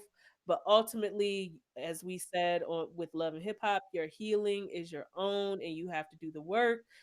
Shout out to Four for doing the work. I still don't want to hear no music from you. Please do not rap, please. But I see why the women love you, because your thing hits your kneecaps. Oh. And I'm not mad at it at all. But when Ryan sat down with April, and Ryan was asking the hard-hitting questions like, what's up with you like shacking up with your baby father's homeboy? That is not his homeboy. They are not friends. Listen, when you get that defensive, you know you doing some shit you shouldn't be doing. Exactly. I said the same thing. She turned into Candace from Potomac. Even if they not friends, they co-workers. They had business together. They was just on tour together. They've been on Love and Hip Hop Hollywood together, playing basketball and all kind of shit. So again, clicking up with him because y'all both see him as a common enemy is very fucking strange. And I don't think you're going to get the results you actually think you will from it, April. No, they're not. No. It's gonna backfire really badly. And when she was like, people believe me and you have fucked, but we haven't yet. And then when Ryan was like, it was like that. You a whole lot, bum bitch. I'm not fucking you. He I did. don't want nothing to do with you. He sure did. Like it was that awkward, weird, yeah, in your dreams laugh. And I was like, yeah, he He was like, you crazy. yeah. You so silly, girl. Anyways, what you finna order? Like he showed absolutely no interest in April, like whatsoever. I And I mean, was in like, fairness, can you really blame him? no, I cannot, because, and I'm not saying April is ugly. I'm not even saying April got bad sex. But April does not know how to shut up recently, and nobody with a lick of common sense wants to be in the bed with somebody who cannot hold themselves like an adult. She's crazier than a soup sandwich. That's why he don't want to sleep with her. And I Well, don't blame him. I do that. not him. I would not touch April with a 10-foot pole. She is doing too much to be in the spotlight. And Ryan has already had his own fair share of scandals and shit. So yeah, I'm Mm-hmm. staying completely the fuck away from April, and I don't blame him because she didn't go out of her way to make us know they was friends until Ryan was popping. Yep. So I was just kind of like, I went on her IG, never really seen no pictures of them together or anything. Now all of a sudden the world needs to know y'all friends and that y'all ain't fucked yet. And all of a sudden, like, you doing the most. Very thirsty. She gearing up for her appearance on the next season of Love and Hip Hop Hollywood. And that's I fine, but she's still pressed. That is true. I know marketing when I see it. Yeah, I was like, Leave us Ooh. alone, April. Leave everybody alone. Listen, let's scoot on back over to Chicago. Don Ryan for start discussing Lily's behavior at the tattoo convention. Lily walks in like, "What's up?" For like, "Ooh, I gotta get the fuck out of here. I gotta go to the radio station." First of all, you ain't even got no new music out talking about you going to the radio station. Shut up, bum. Secondly, And the music you do have is trash. and Very. very listen. When he turned down that check to rework that song for the WNBA, I was like, wow, niggas love losing. Okay, that's how he a bozo. He a bozo. All Yeah, because you didn't want to change one lyric for a song that ain't really even that goddamn good, to be honest. to be honest. But Lily walks in, Bella walks in. They're talking about the tattoo convention. It's a cold, cold, cold day in hell when Van has valid points. Yeah. Girl, Yeah. you have put me in a position to side with Van. Girl, Oh, I will beat the salsa verde up out of you. Sauce You are of playing Verde. very bad games right now. I do not fuck with Van in any capacity. But you let this motherfucker have to tell you about yourself because your behavior is just that bad. You're like a fucking kid, Lily. Mm-hmm. Well, I'm just gonna defend myself. Girl, how many times is y'all gonna bump enchiladas in public places? We are tired. Bump enchilada. Niggas is tired of the battle of the gorditas. Leave us alone. that Leave us. gorditas. Leave us. First of all, Ryan had me hollering with that raspy ass voice, sounding like when the pastor run out of breath during his sermon. That shit had me hollering. I always like to make sure to remind people that Ryan Henry is a really different type of fine. Oh, he's handsome. He's He very is handsome. really attractive and he looks really good with hair. Yes, yes. He's I don't quite know. a handsome young lad. I'm always astonished. But Ryan walks in and Ryan like, I just got a motherfucking call from the Chicago Tattoo Convention that Nine Mag has been banned from the convention next year and years to come. And Lily, you showed out so bad that where you were working is banned from their hometown tattoo convention. That's sad. That is so sad. Everybody who was there on behalf of Nine Mag was on their P's and Q's except for you. That's ridiculous. Like when you It really wasn't. think about it. Listen. Not only did you cost yourself money, well, not only did you cost everybody else money and opportunity, but when you start fucking yourself out of money and opportunity, you really need to do some soul searching. Yeah. Mm-hmm. Because it's like we said last week. What's Junior girlfriend annoying as Adriana? Was Adriana wrong for coming over there and starting shit at your booth? Absolutely. But you could have told somebody to get y'all got security for a reason. You could have told somebody to get them away from you. So you could have told the producers to get this girl away from me, like right. security, whatever. Like, could you please remove them away from my booth? I'm trying to do business, and them coming over here and being loud and obnoxious and trying to start shit.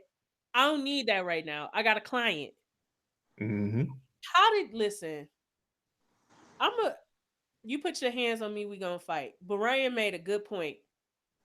We wouldn't have been fighting inside that tattoo convention where I was actively working. Taking outside. Working. Adriana was tagging along with Junior. You was there trying to get money. Why would you be fighting with them? Why would you even speak to them? I would have ignored the shit out of them. And people don't think though; they're very short-sighted. Yeah. Now you done engaged in the bullshit, and where Junior and Adriana at? Somewhere off minding they goddamn business. Meanwhile, you don't cost you the place where you work an opportunity. Mm-hmm. Whoever said that all Lily thinks about is herself was absolutely accurate. I think it was Van. And like you said, Brooke, she's very short-sighted. She doesn't see anything beyond the now. Yeah. And I don't want anybody like that working for me, around me, near me. If you can't see the opportunity you've been extended on this show with this brand, because Nine Mag has grown exponentially since we were introduced to Black Ink Chicago. Yeah. We talking about Ryan doing tattoos for Nicki Minaj and other famous people. They're on, they doing Steve Harvey. It's 2 shops now. The merch is selling. Ryan and Nine Mag doing 30 tattoo conventions a year now when they weren't doing any initially. Why are you squandering that away? People don't think. Over motherfuckers that don't matter. Because again, Junior and his girl somewhere off minding, they go DAS business. Now you here looking the fuck stupid. Yep. With no money, no opportunities. Listen, when when Don, Van, Ryan, and Bella all on the same page, you have really fucked up. And Bella's her friend. And when Bella was like, Lily, you really shouldn't have acted like that. Child. When Van was like, well, you fired. And she like, that's how you feel, Ryan? He like, yep. I don't know what to tell you, player. And honestly, it's been like Lily has gotten so many chances that she don't deserve on this show. Yeah. To where it's like what they were well within their rights to fire her, but it's like this is what it took to fire her for good, because she honestly should have been gone quite some time ago. Ages ago. But I think the like what said it all, what sealed it was like you weren't even there representing us. Yeah, she wasn't. And you still got the brand banned from a convention. Right. You have got to fucking go. If you could go somewhere representing yourself and yourself only and still bring us strife, oh no, you got me fucked up. Absolutely not. If she had been there with Nine Mag, I'm pretty sure she probably would have still gotten fired, but they would have understood why they were banned because one of their employees. But she wasn't there with them, and you still cost. No, get out. I don't play with you. No, girl, I do not pay with ground beef. Get your toxic ass. Go ahead. Listen, I'm glad to see Lily gone. I hope she stays gone. I want Cobra to stay gone. You take your big old linebacker neck ass right back to where you came from, and you keep non-black people off this show, please. How about that? Yes. They never pan out. Never. They be racist. They be violent. They be stupid. They Like be leave. liars. They They be be shit liars. starters. Yeah, just we don't need that. We don't need that. We could do with the mess that we get from the black folks on the show. And We I can do truly bad all by ourselves. listen, can't we? Okay. We can do black all by ourselves. Listen. And then they cut to Lily talking about these health issues. And I ain't give a fuck about none of that shit. Y'all know how I feel about women's health issues and reproductive system, but the way it was brought to us after she had been fired, it just didn't feel genuine. So I was like, okay, good luck, girl. Okay, bye. They always do that with Lily though, and which is another issue I have with Big Fish. Like every time she get in some shit or she done started some shit, and when she or in this case people around her have to suffer repercussions, then they give us this shit. We're trying to make us seem human. I don't give a fuck about that after you done showed your ass. Very true. I feel the same way. Like give us this shit before you show your ass. Oh, better yet, don't show your ass. Then maybe I would care. But after you done all this shit up until this point, I don't give a fuck about what Lily going through. Leave us the fuck alone. Period. I don't know. Charmaine and Nick, listen. That was so goddamn goofy. Like I would have been happier if he left her for real. Like, boy, nobody give a fuck about this Cosby Show ass on. I'm gonna teach you a lesson ass shit. Boy, you are 30 fucking 5. You don't get the fuck out of my face. That isosceles triangle goddamn hairline, boy, fuck you. I ain't give a fuck about none of that shit. Oh, I'm gonna take all our shit out and teach you a lesson. Like I'm gonna leave only to find out I was just lying and I got us a place, an apartment. Boy, leave us the fuck alone. Please. But also he had a valid point. Like he did. If you with somebody and all they keep telling you about is how terrible this job is, how bad they get mistreated, this disrespect, they choosing Lily over you. Why do you keep trying to be a part of this brand that don't really want you there? Yeah. He had points on radio. And also, you telling me we crying in the goddamn Uber to the hotel in Miami and you looking like your dog just died just for you to be like, Nika, can I go back to 9 Mag? I would have the same reaction, like, girl, what? That's why I would have been more happy had he left her. Shit, because I would have understood. I would have understood. She lucky to have a man, even with that hairline, that will put up with her being as dumb as she is. Because because let me tell you, me to go back to 9 Mag or be associated with it, or like they was like treating her like shit. Like, girl, you ain't brought in no celebrity clients. Get your ass on. Talking about celebrity concierge. Shut the fuck up. And so, listen, they chose a racist little Mexican woman over you. I know you fucking lying, Charmaine. Yeah, I wouldn't be. Especially when they've proven that they still want to be in your life as a friend. But business-wise, girl, separate yourself from that bullshit and go on about your business. True, but we know Charmaine a goofy and she don't make good decisions. So, like you said, she lucky that Neek love her and is willing to put up with her shit. Because let me tell you something, could be me. Because she wouldn't have had all that good plastic surgery and gained all that weight back. A damn shame.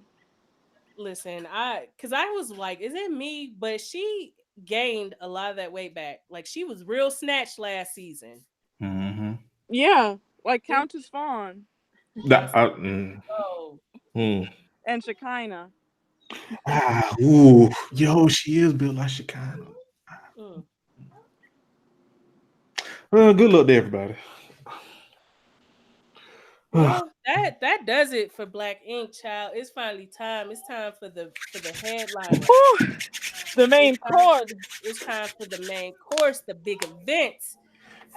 I've been waiting for this. Foaming at the mouth.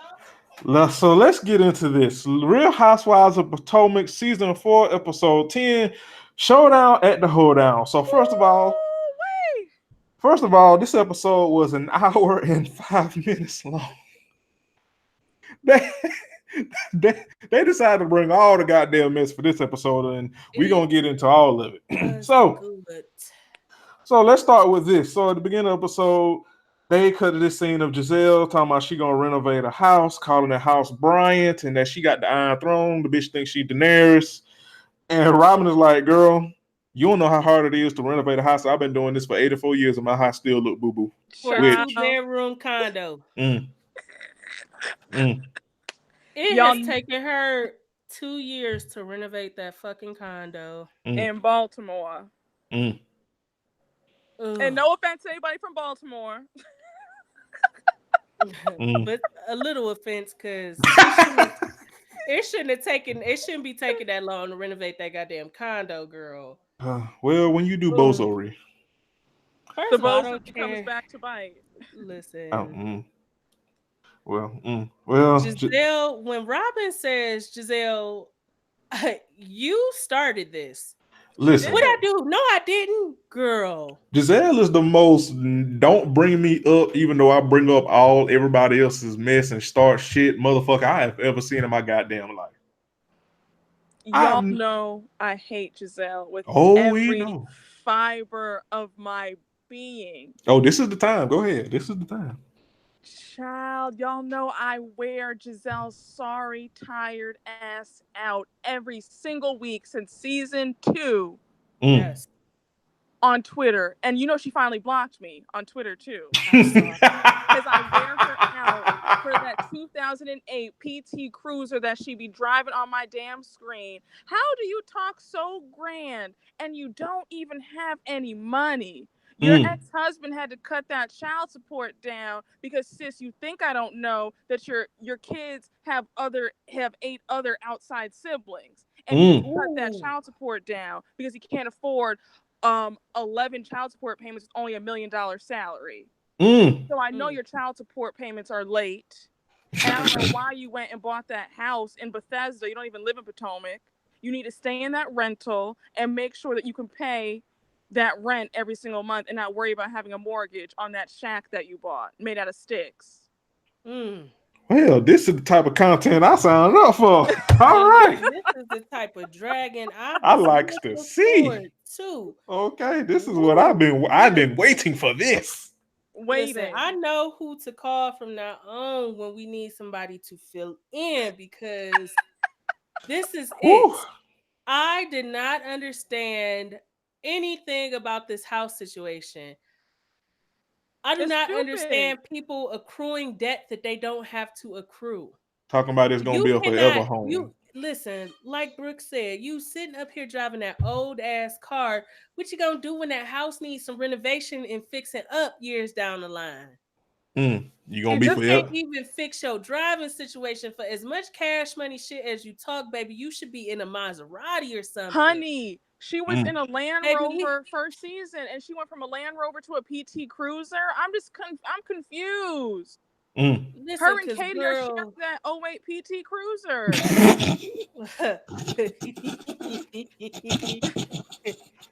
Girl, you in that buy here, pay here ass vehicle. All right. Come on, when your credit badge, you got to go to buy here, pay here. Well done, friend. Well done. I'm just saying, you have picked up more debt. And also, girl, you don't be dressing like that. Oh, her fashions are dated. They're all from yesteryear. They're when she used to have money, when she used to be married to Jamal Bryant.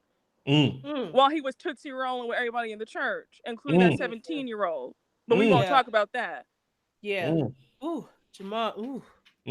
Well, let me just add in allegedly, just in case, child. We're going to fuck around and have a gag order. But anyway. You're doing amazing, bro.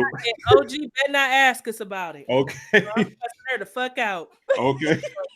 I was about to say, OG, you better not ask, because I don't fight women, but my co-host is a woman and she can fight. So speaking of fights, Candace and Chris, let me say something. Let me say this before I throw it to my co-host. I am tired of Candace being a black woman on my TV screen, being married to a white man who is a partial deadbeat, not a full deadbeat, but a partial deadbeat. Oh, not a partial. And every week on my TV screen, I'll be like, Chris can do so much better because Candace is a bozo. Yes. So, yes. After the whole purse incident, Jeremy dropped some little tea in the inbox, and I shared it with Brooke about why Dorothy slapped Candace in the face with that purse at that wedding.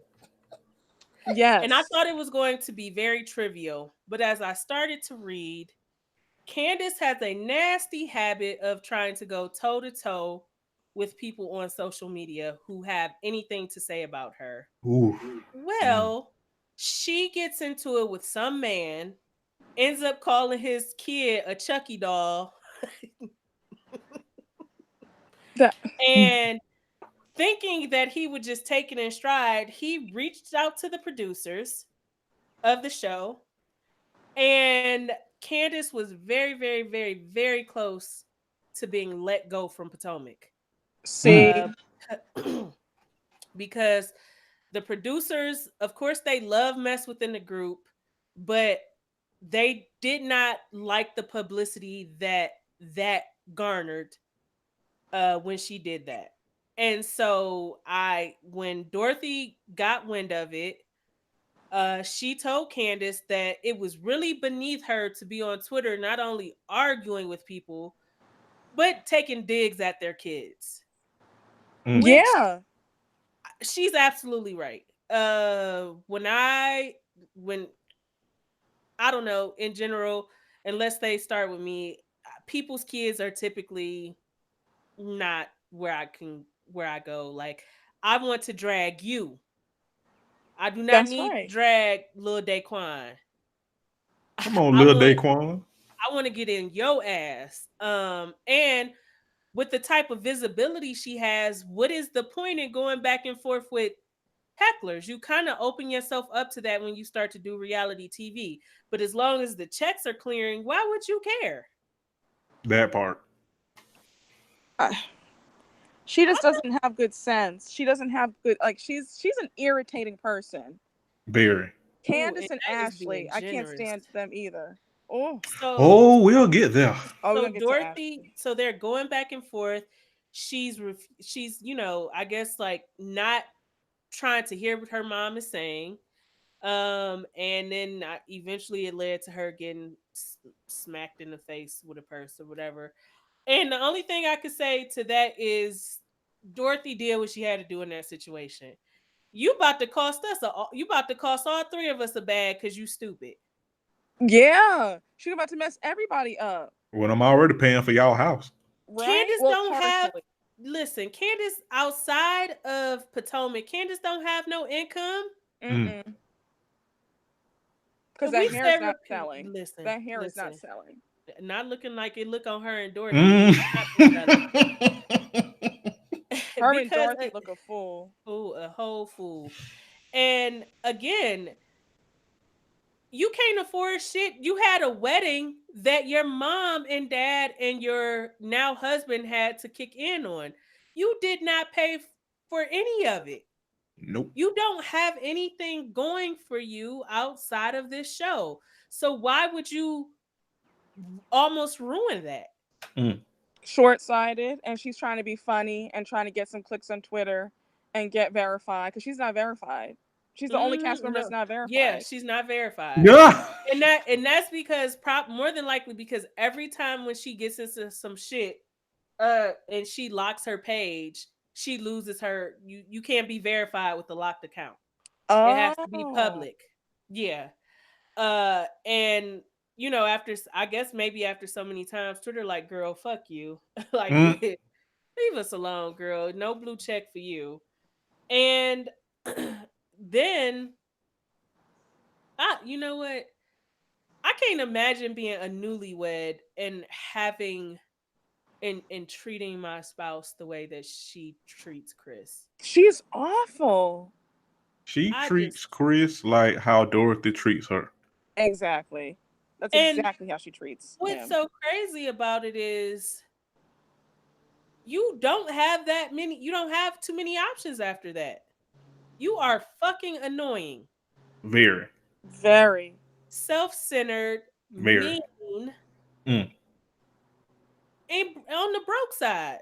Because again, I like that on the broke side. I like that. On the broke side, because you and this man cannot afford the mortgage by yourselves. They pay half of it though.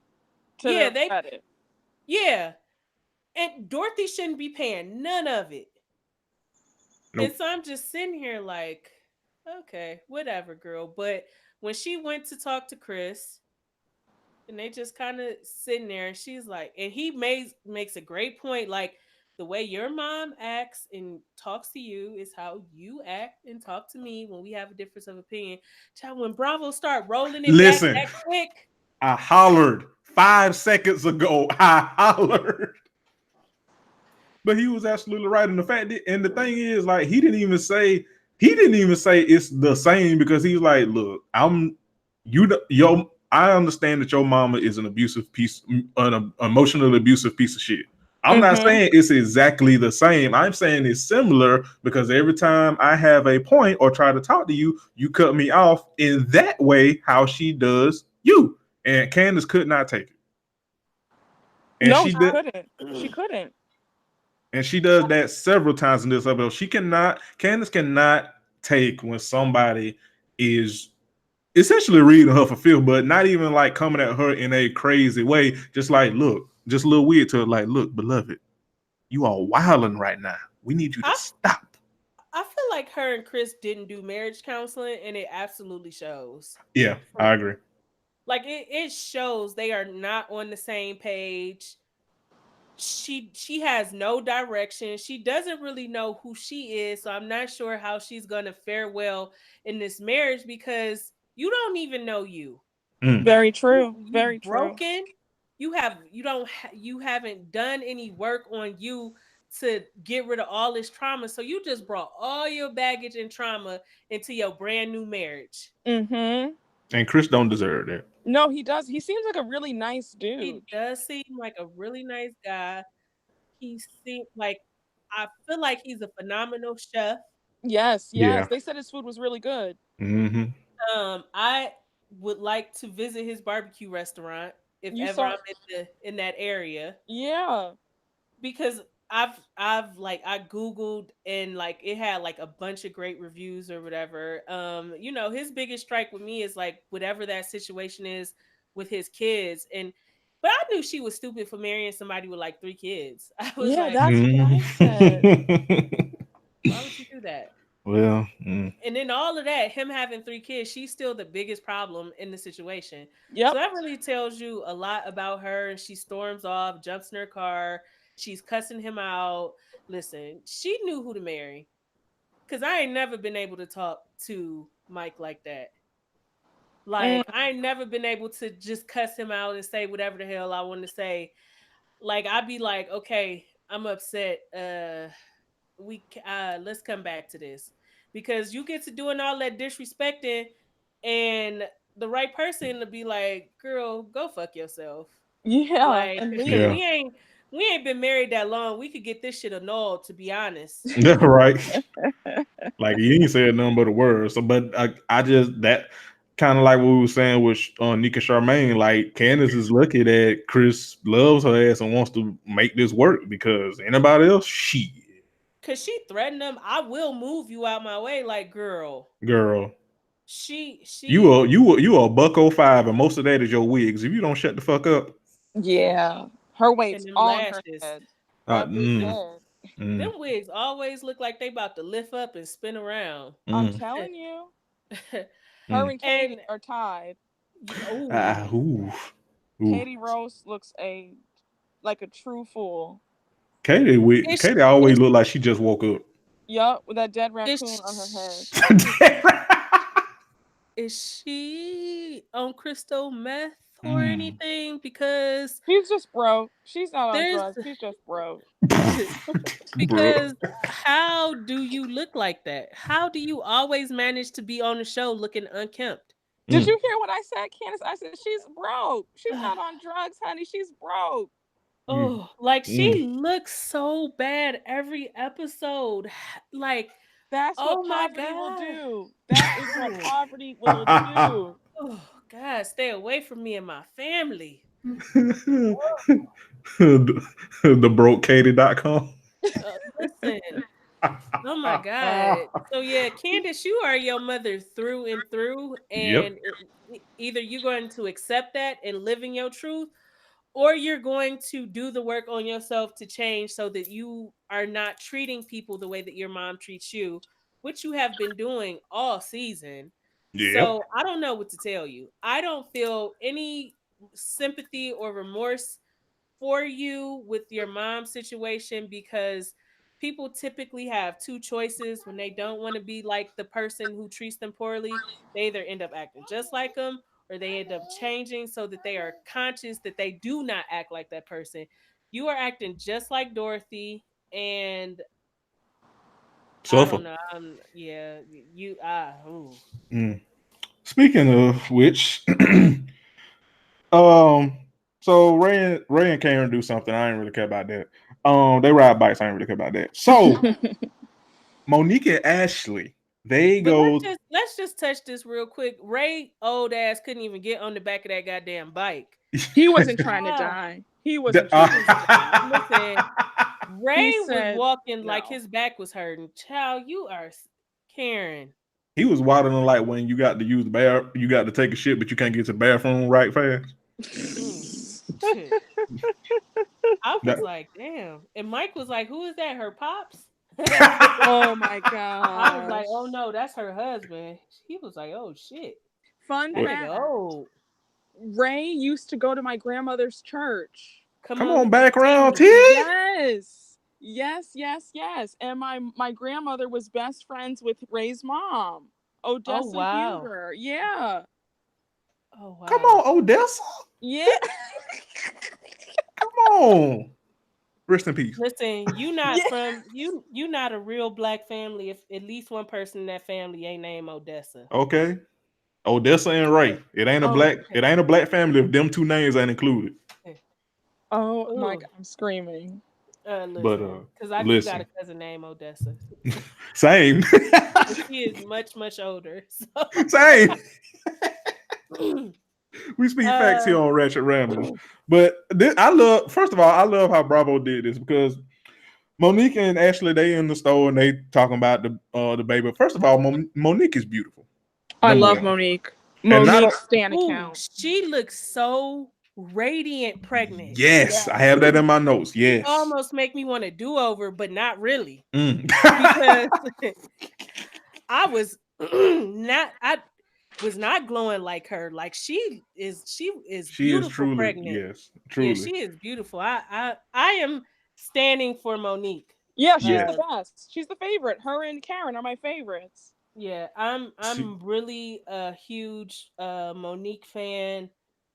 So what happens is I love how Bravo does this. So everybody's out doing their own thing. They split the shit in panels with the time stamps because they petty as hell. Yep. And they do like the SpongeBob shit. When they did that SVU 2 days later music, yes, I was like, oh, 2 days later. And they revealed the news that we saw in real time that Michael Darby is being charged with sexual assault and harassment with potential up to 11 years, and everybody gagged. Let me tell you something. Karen's stylist, when she was in her confessionals, where he stopped and his mouth dropped, that shit had me screaming. That was funny as fuck. But everybody gagged. And Ashley, so me and Candace talked about this in the text message. So Ashley brushes the shit off. Like, oh, I already knew about this. It was handled what she said, it was handled civilly out of court or some shit like that. And my co-host media thought was, so you already knew about this. My big issue with that is that had Michael Darby sexually assaulted a woman on the show, he and Ashley would no longer be on Potomac. Oh, that's facts. Period. Oh yeah. Correct. So I took a great issue with Ashley acting like it was no big deal. I take great issue, period, with women and people in general trying to act like certain things are no big deal. I don't care if it was a butt squeeze. I don't care if you seductively rub somebody's shoulders or said something inappropriate. That is not okay. And the fact that it was handled out of court lets me know that Michael did what that camera person said he did. Oh yeah, for sure. Yeah. And so her like, oh well, yeah, I've been knew about that, but we can't speak on it. Girl, you laying with somebody who sexually assaults people. But we can't talk about it. Oh, absolutely, we can talk about it. We will talk about this because y'all got to get the fuck from around me. Oh, for sure. I know you fucking lying, Ashley girl. Katie But should have called that a hose down also because she needs a bath. yeah, she do. She need a flea bath. She I know look. she got ticks. Yeah. She looking like she just came from one of them mosh pits. Ooh. Just like, just catered the unkempt. It's real bad, real bad. But yeah, Ashley was definitely saving face. And like, girl, if you already knew about this shit, you potentially putting everybody in danger. You and your husband. Y'all got to get the fuck from around me. Not even that. You just acting so like it's no big deal, and then Very also acting nonchalant. like it's out the realm of possibility that your husband said he would suck somebody else's dick while the cameras was rolling, but yet you know he sexually assaulted somebody and that is being handled privately outside of court. Like, which is it? Also, Either he's not that type of person, but proof says he is that type of person. right, So and you've also, done all. Ooh, God, fuck. Oh, I hate Ashley. and then another thing she did, she was like, I just find she basically put it. I just find it funny how after all this stuff comes up about my husband amongst the group, then this happens. Girl, this ain't no conspiracy against no Michael motherfucking Darby. Yeah, no, he brought this on himself.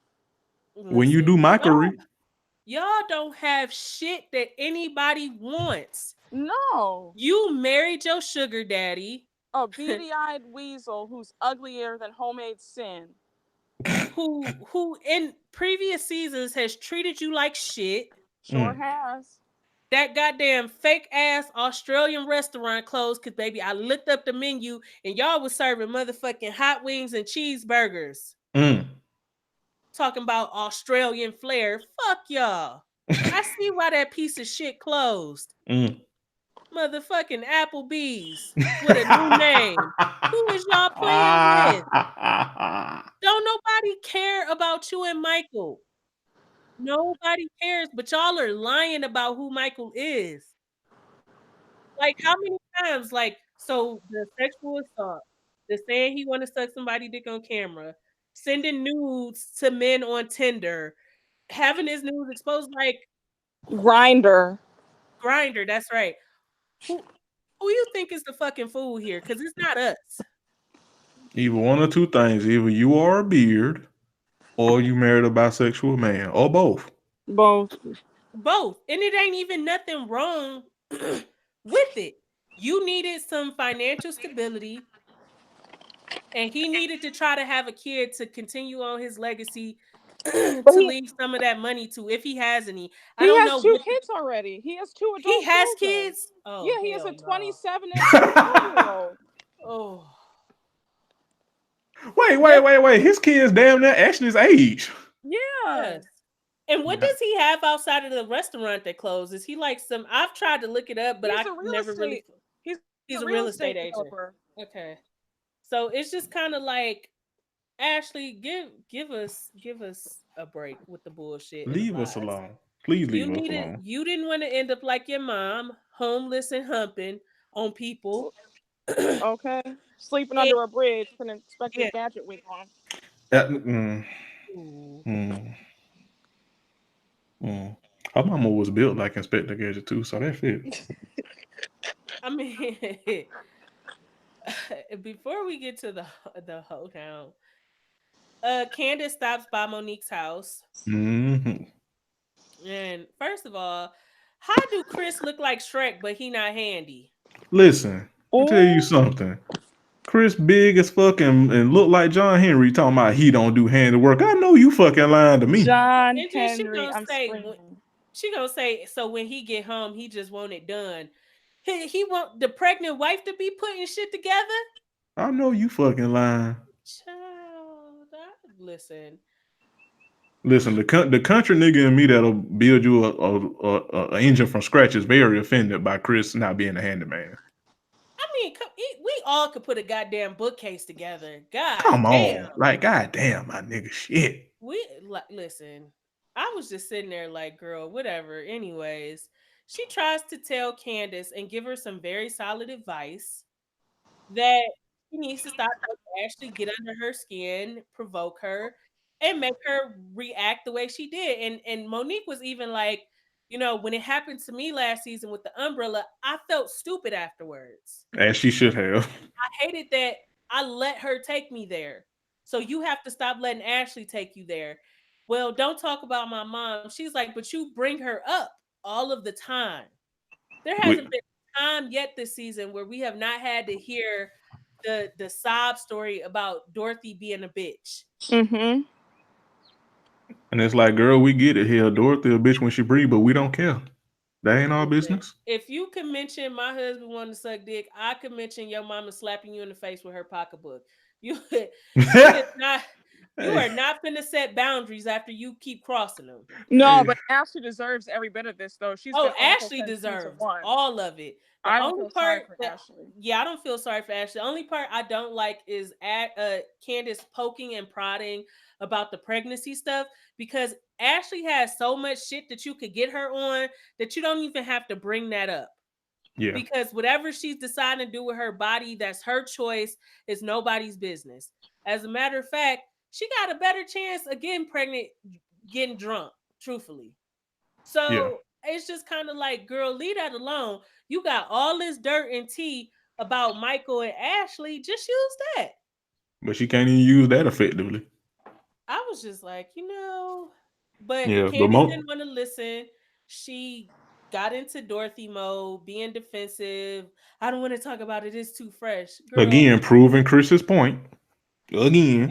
Listen, that's been your mama for 32 years. If you are not figuring out how to maneuver, make it work, or get away from her, what do you want everybody else to do? Which is exactly what Chris said. It's been 3 decades now. Leave us alone. And Ashley, Jeremy, take us to the hoedown showdown. Oh, here we go. Broke Katie and them. Broke. So, well done, friend.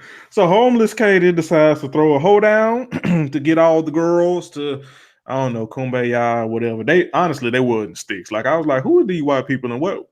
How much y'all pay these white people to? Who was that black woman that Giselle was talking about foundation to? Don't nobody want that shit, Giselle. That regional ass store makeup. That Dollar General ass makeup. Okay. That AliExpress ass makeup. Okay. I know you lying, Giselle. Don't nobody want that shit. She said. I would like to see it. But anyway, they have the hoedown. They have some little activities, whatever. Let's get to the mess. So they eat lunch or whatever the fuck they was eating. And so Candace decides that.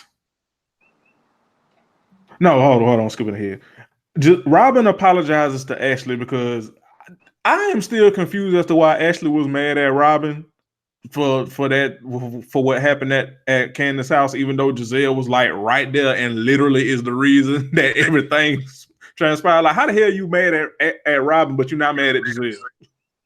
Like, again, Ashley, 2 + 2 is equal to you, but whatever. Robin apologizes to her. So then on the apology train, Candace decides that this will be a great opportunity to apologize to the group for her behavior at her house. And again, in typical Giselle fashion, Giselle is like, well, the apology needs to be aimed at Ashley. And so Candace halfway apologizes to Ashley. Excuse me. And then Bravo rolls that bean footage back to y'all point earlier about this is kind of what Ashley gets because they rolled that bean footage back of it, her being a piece of shit to everybody on the goddamn show. And so then Karen Ashley addresses the elephant in the room about Michael and his I don't even want to say allegations, charges. And then Karen tries to be all love and light and we support you. And again, here goes Giselle saying, well, Karen, don't be fake because when all that shit transpired, you was high-fiving Robin for bringing the shit up. And then Karen fires back, which Bravo rolled the bean footage back. And then Karen fires back, well, Giselle, don't come for me because when Candace told Ashley to leave, your ass went outside and brought her back. Like, how you gonna call me phony, but you not respecting the wishes of the person who house we in? And so then Monique, again, to our Candace's point, I appreciated Monique. Monique was like, nigga, all y'all bitches is fake. Like, all y'all is trash. All y'all had a point, a hand in why that shit went left. And y'all too goddamn old to be acting like this, which I appreciated because she was not wrong. Monique was not wrong. And so then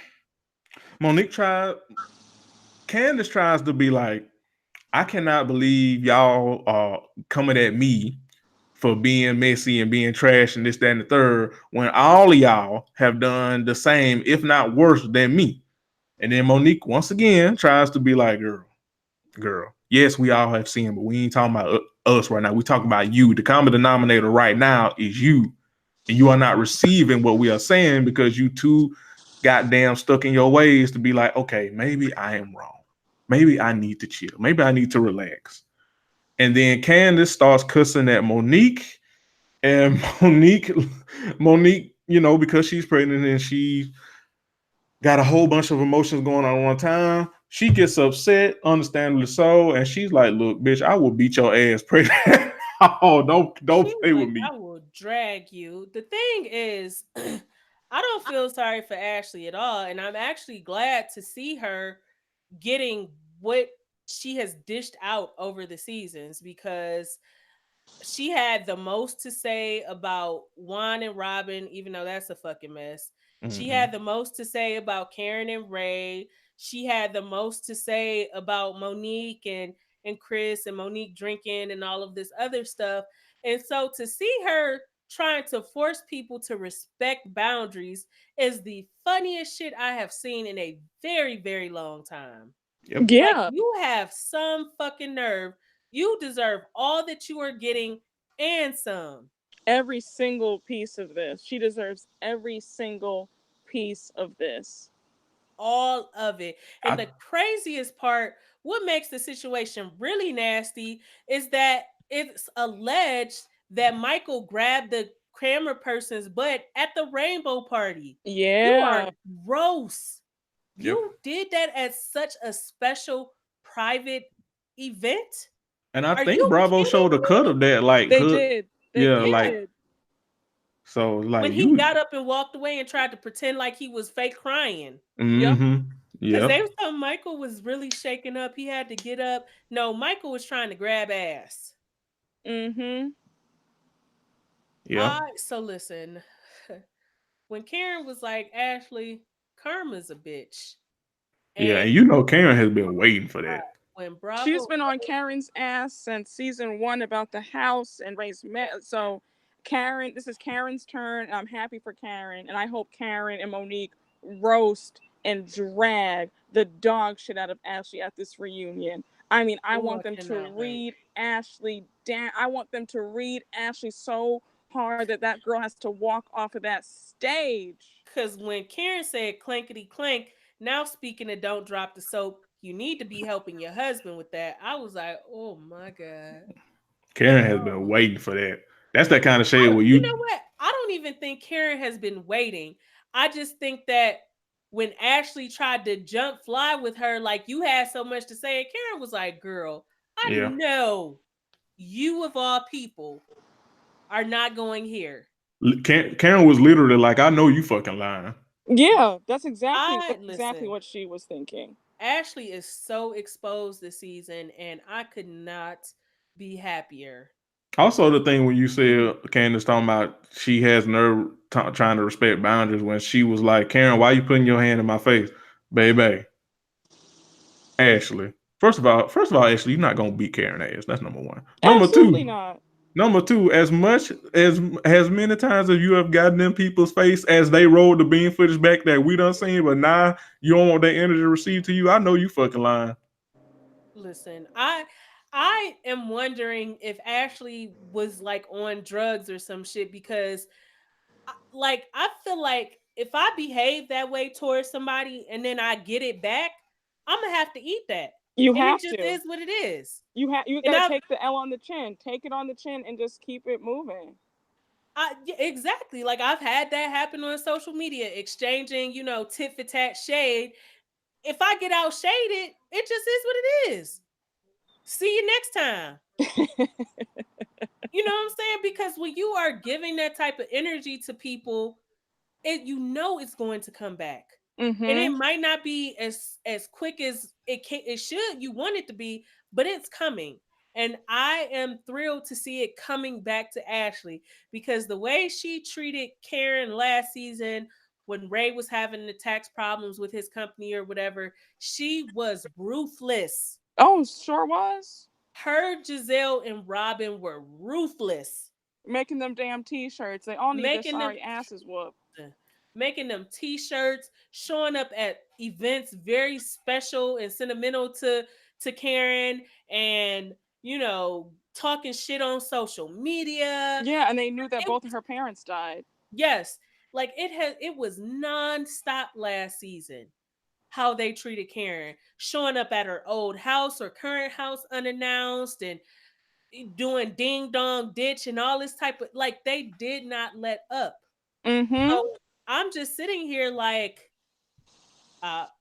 okay, shit. Let them hoes fight. It is what it is. And Candace, listen, Candace and Ashley are two sides of the same coin. You beat me to it because I was about to say that. And we can just say that. And that's kind of why I'm enjoying seeing the head-to-head, because neither one of them are really built to receive back what they dish out. Mm-hmm. All right, that's why last season Karen let all that shit roll off her back. That's one thing I really, really like about Karen. They can't knock her off her square, and it really pisses them off. Yeah, that's true. Yeah, they can't knock her or Monique off of their squares, and they hate it. Shit, Monique was about to knock the square off of Candace in this episode. That's Listen, true. Candace was doing a lot, and Monique had it absolutely right. You don't want friends, you want yes men. You want to coddle, you want to be baby. But honey, you are 32. You are married. Grow up. Yep. You are doing the fucking most. She want you. You know the new episode comes on in 34 minutes. Mm-hmm. Yes, and we gonna be done in time for a child because we finna wrap up now. And I am. Candace wants yes people in her life at all. She wants yes friends. She wants a yes husband, and she wants a yes mama. So does Giselle. Yeah. So does Giselle. Giselle wants yes people, and she's not truly happy for people, and she hates Monique because she's jealous of Monique. Yeah, she's jealous. She's jealous of Monique's money. She's jealous of her youth. She's jealous of her beauty. She's jealous that Monique doesn't need her to be in the Potomac social circle. Who is Giselle? Yeah, a has-been. And Robin isn't. Yeah. And Robin is a never will be. A never was. When I saw that preview talking about having a baby with Juan, girl, listen, I don't know what's wrong with them, the tragic mulattoes, Giselle, Robin, Ashley, but everything that's coming to Ashley this season, she absolutely deserves. The embarrassment Giselle suffered with that ugly ass nigga that she was chasing behind, absolutely deserved. Robin just makes an ass out of herself with Juan, period. Sure does. Begging for him to say I love you and shit. Girl, y'all are out here a hot ass mess, but got everything to say about everybody. And yes, Monique Monique and Karen are the only ones in that circle that truly have some coin. Cause Ray got his little tax shit squared away, and it's been over and done with since then. So Karen doesn't have Monique's money though. Monique has legit money. Like Chris Yeah. made a lot of money with football. And he's still playing too. He is? I think he is. Let me check. How old is he? He just I looked think he's old like as 30. shit. He's like 40. He's a lot older than Monique. Or I wouldn't say a lot older, but like he's like a few years older. Yeah, let me check. But still, Monique has it going on, and they can't take it. Yeah, I'm a fan. Because let's count them off, and then we're gonna get out of here. Giselle, Robin, Ashley, Candace, all a circle of strife. You look over there at Karen and Monique, they good. Facts. And then there's Katie, but she look homeless, so good luck everybody. But yeah, that is. He been out the NFL. Okay, he coaches. Okay. Okay. Still getting the bag. When he would be saying training camp, I was like, huh? So okay, that's what it is. He coaches college football. So okay, shit. All right, still getting the bag. But I think that wraps up this episode. I think we done dilly-dadded and dragged long enough. Brooke, thank you so much for joining us. Thank you for having me. I had the best time. Yes, we got to get you back for when Married to Medicine comes back. Mm-hmm. I will be there. Front and center with bells on. Yes. Because let me tell you something. Let me tell you one thing. If nothing else, we are going to be here to drag Dr. Simone and Heavenly. Oh, for sure. Oh my Antoya. Whoo, child. Whoo. Dr. Simone looked like a hyena from Lion King. She does. She does. It just came. Does. She does. She looks like one of the laughing hyenas. On that note. And on that note. Thank you for listening to another kind of pretty long, but we hope you enjoyed the episode of Ratchet Ramblings. Curtis will be back next week. Don't forget to use the hashtag Ratchet Ramblings Pod. Purchase some merch. Thank you for supporting the show. Thank you for supporting the network. I have been Jeremy. She's been Candace. We've been joined by Brooke. And we'll see y'all back next week. Bye, y'all.